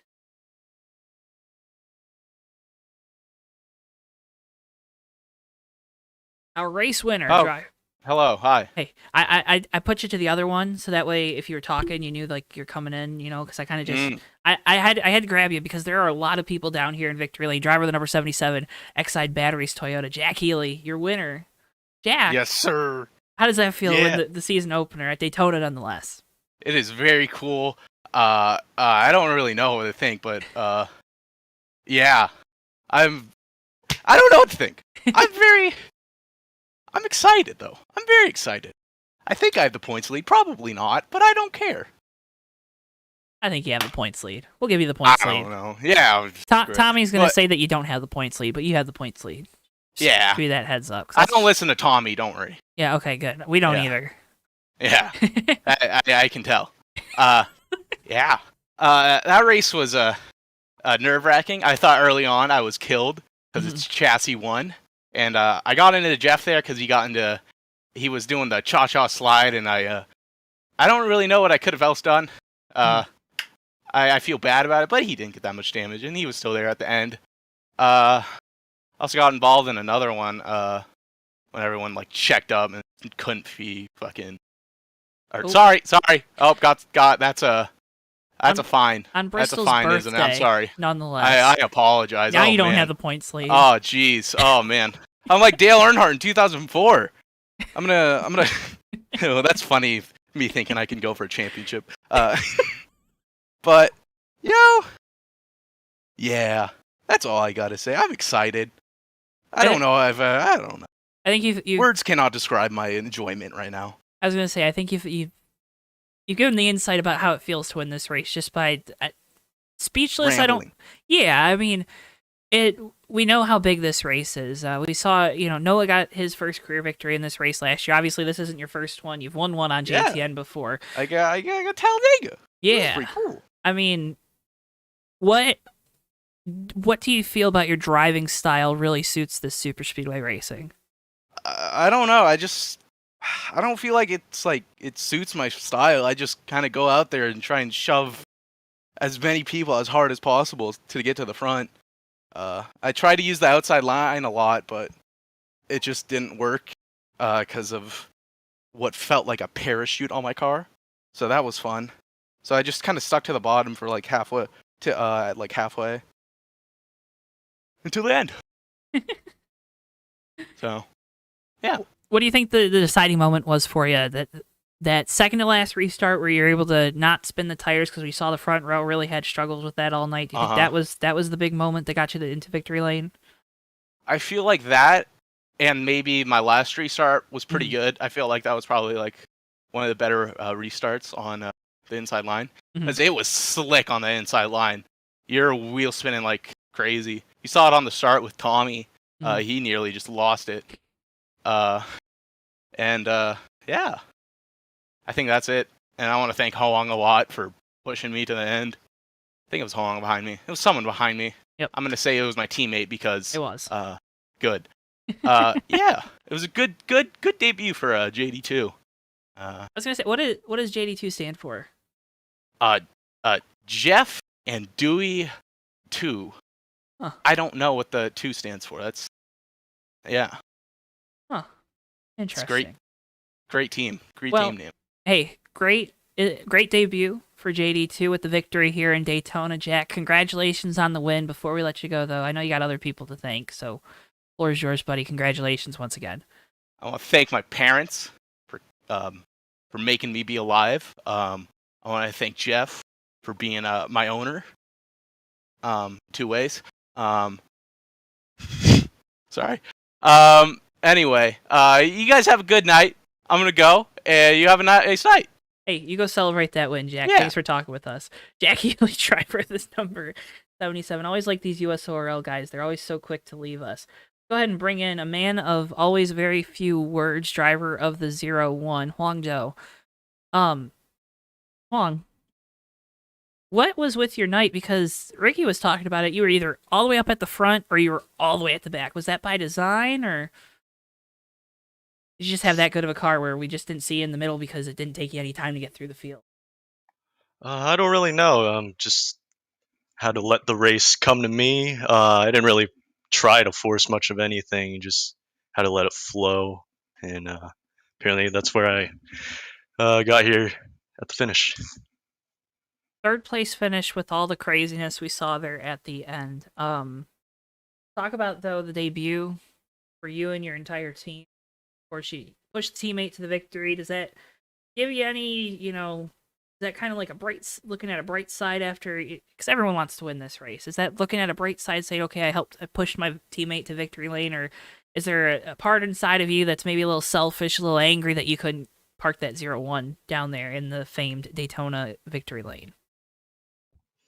I'm not really too mad about it. At least I pushed my teammate to the win. I didn't really focus on trying to get first place. Actually, I was only focusing on the car in front of me, just pushing as much as I can, and hopefully staying straight instead of spinning out.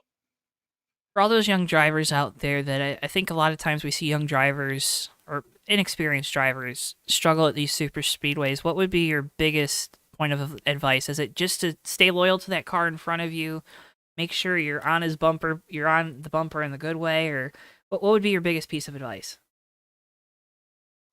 I feel like don't hesitate. There's always a problem when you hesitate trying to make a move. It's either too late, too early, who knows? But that one mistake can cost many drivers their race, especially yours. So just don't hesitate, hold your line, and hope your luck goes well. The luck is always it always seems to be the biggest thing on these super speedways. Well, and congratulations on the third place run podium finish here in the season opener. Before we let you go, though, you got any sponsors? Anyone to thank? Not really. Okay. All right. I didn't think so, but, I just wanted to pose the question just in case. Never know. Never know. Congratulations on the third place run, and thank you so much for taking the time to talk with us. Thank you. Longdo, driver of the 0-1, your third place finisher. Let's go ahead and now bring in second place. Where'd he go? Did he leave?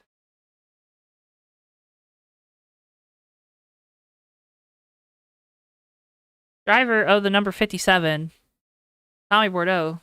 Tommy? Oh, man. How's it going? Okay, you're there. You're there. I didn't know if you... I don't know. I never know. But Tommy, second place run, crazy finish. Take us through it. Yeah, Joe, I'll tell you what, and Ricky, quite the race for us. Kind of hung out in the back all night, which really wasn't the plan. Right from the very start, things went wrong. Got a lot of wheel spin on the very start of the race and lost a bunch of track position. Hung out in the back, which wasn't what I wanted to do. Managed to get up front through some pit strategy. I know a lot of guys like to pit on like the very first lap of pit stops, and I'm one of those guys that never does. It never works out because so many people pit. You're always going to have accidents. That's exactly what happened. So stayed out that one lap, got to pit onto the yellow, gained a bunch of track position, and at that point, guys, it was just a matter of staying up there as far as I could. Hey, staying up there throughout the night, but we saw involved in a couple incidents as well. How do you, what's the mindset to try to rebound, to get back up towards the front when you have those setbacks early on in the race? Well, it wasn't too big of a deal because I didn't get any damage from it, so I felt like nothing happened to the car. So let's just keep going for it. No reason to be down for no reason. Ultimately, it worked out pretty well for us. Came up a little short there, but I think we're still going to head out here with the points lead, I do believe, which is sensational. I mean, it's all about points. You heard me before on the broadcast saying the same thing, and same thing applies now. I'm pretty happy with it. Congratulations to Jack. He got a monster restart on the last second to last yellow, and that put him up there. Wish I could have been me, but hey, I'll take second. That's a good way to start the season. Second, a great way to start the season, including the dual victory here tonight, Tommy. Congratulations on a fantastic start to your full-time return here in the USORL Cup Series. Before we let you go, though, man of many sponsors, the floor is yours. You've been on the other side of it. You know what to do. Absolutely, Joe. First of all, big thanks to you guys for putting on the show. It's a little weird, a little different being on this side of the booth this time, but I appreciate you guys coming out here and sticking with us all night. I know it's a late one back east for you both, but we appreciate it. I'll definitely be going and watching this back at some point. But and thanks to the USRL admins putting the show on, and big thanks to CWB Technologies, Xerox Antifreeze, Big KK Mart, Cadian Oils, and all the folks back at the shop. Man, these pieces were fast, and we got a pretty good finish for them all, and a points lead to boot. It feels pretty good. Great run for you tonight, Tommy. Congratulations on that, and good luck with the rest of the season. Thank you so much for taking the time to talk with us. Thank you very much, Joe and Ricky. Have a good night. Alberto, driver of the number 57, TWB Technologies Toyota, your second place finisher here from Daytona. Well, Ricky, what did we learn tonight? What did we learn? Just don't hesitate, make the big moves, and you might just find yourself in victory lane. Yeah, I don't really know what else I could expound on that. Yeah, just make big moves at Daytona. Of course you make big moves. Why don't you make big moves? Always go big here at Daytona. That's why it's a big track, and we had a big old time here tonight. We got all these races. We got 2 heats, and we got a whole race, and they were all an absolute riot. So I think it was a fun night. I really enjoyed it. It was a great night of racing, folks, and like I said, the best way to help support us here on JTN so we can continue to do these races is to make sure you hit the like button and subscribe to us. Continue to help us build this fan base. Really helps us with being able to do more and more races. And if you have your own league and you're looking for a broadcast partner, go ahead and feel free to contact us here on JTN. You can contact us on our Facebook or also email at JoeTowNetwork@gmail.com. Again, before we let we go, though, very happy birthday to Bristol. I guess now it's the next day, but turned 7 today. Obviously, the best producer best dog producer in all of sim racing, and best producer in all of sim racing broadcasting. And can't thank Ricky enough for joining us here from Daytona. And most importantly, can't thank you, the fans, for joining us, for watching this back. Whatever you do for us, we appreciate it so much. With all that being said, though, for Bristol, our producer, for Ricky Collette, I've been Joe Tomansky. Thank you so much for tuning in, and we'll see you guys next time live right here on JTN. So long for now, folks. Yeah, and they're going to be 3 wide coming to the checkered. Never mind, they're going to be... Oh, Africa! They're wide! Who did that? Turn 4 into the tri-oval. Whitehill through the grass. It's going to be Noah Joyce winning his first career race in the Red Bull Cup Series. All right, and they're wrecking behind them. We got cars flying everywhere. Cars upside down, but it doesn't matter. Noah Joyce has done it. He's won at Daytona in the 3 car. Comes Musa. Musa's gonna. Oh, he's gonna use that apron. He's gonna use the apron. They're gonna be side by side. Coming off the corner. Boy, back to the inside. It's gonna be a drag race to the line. Musa gets it.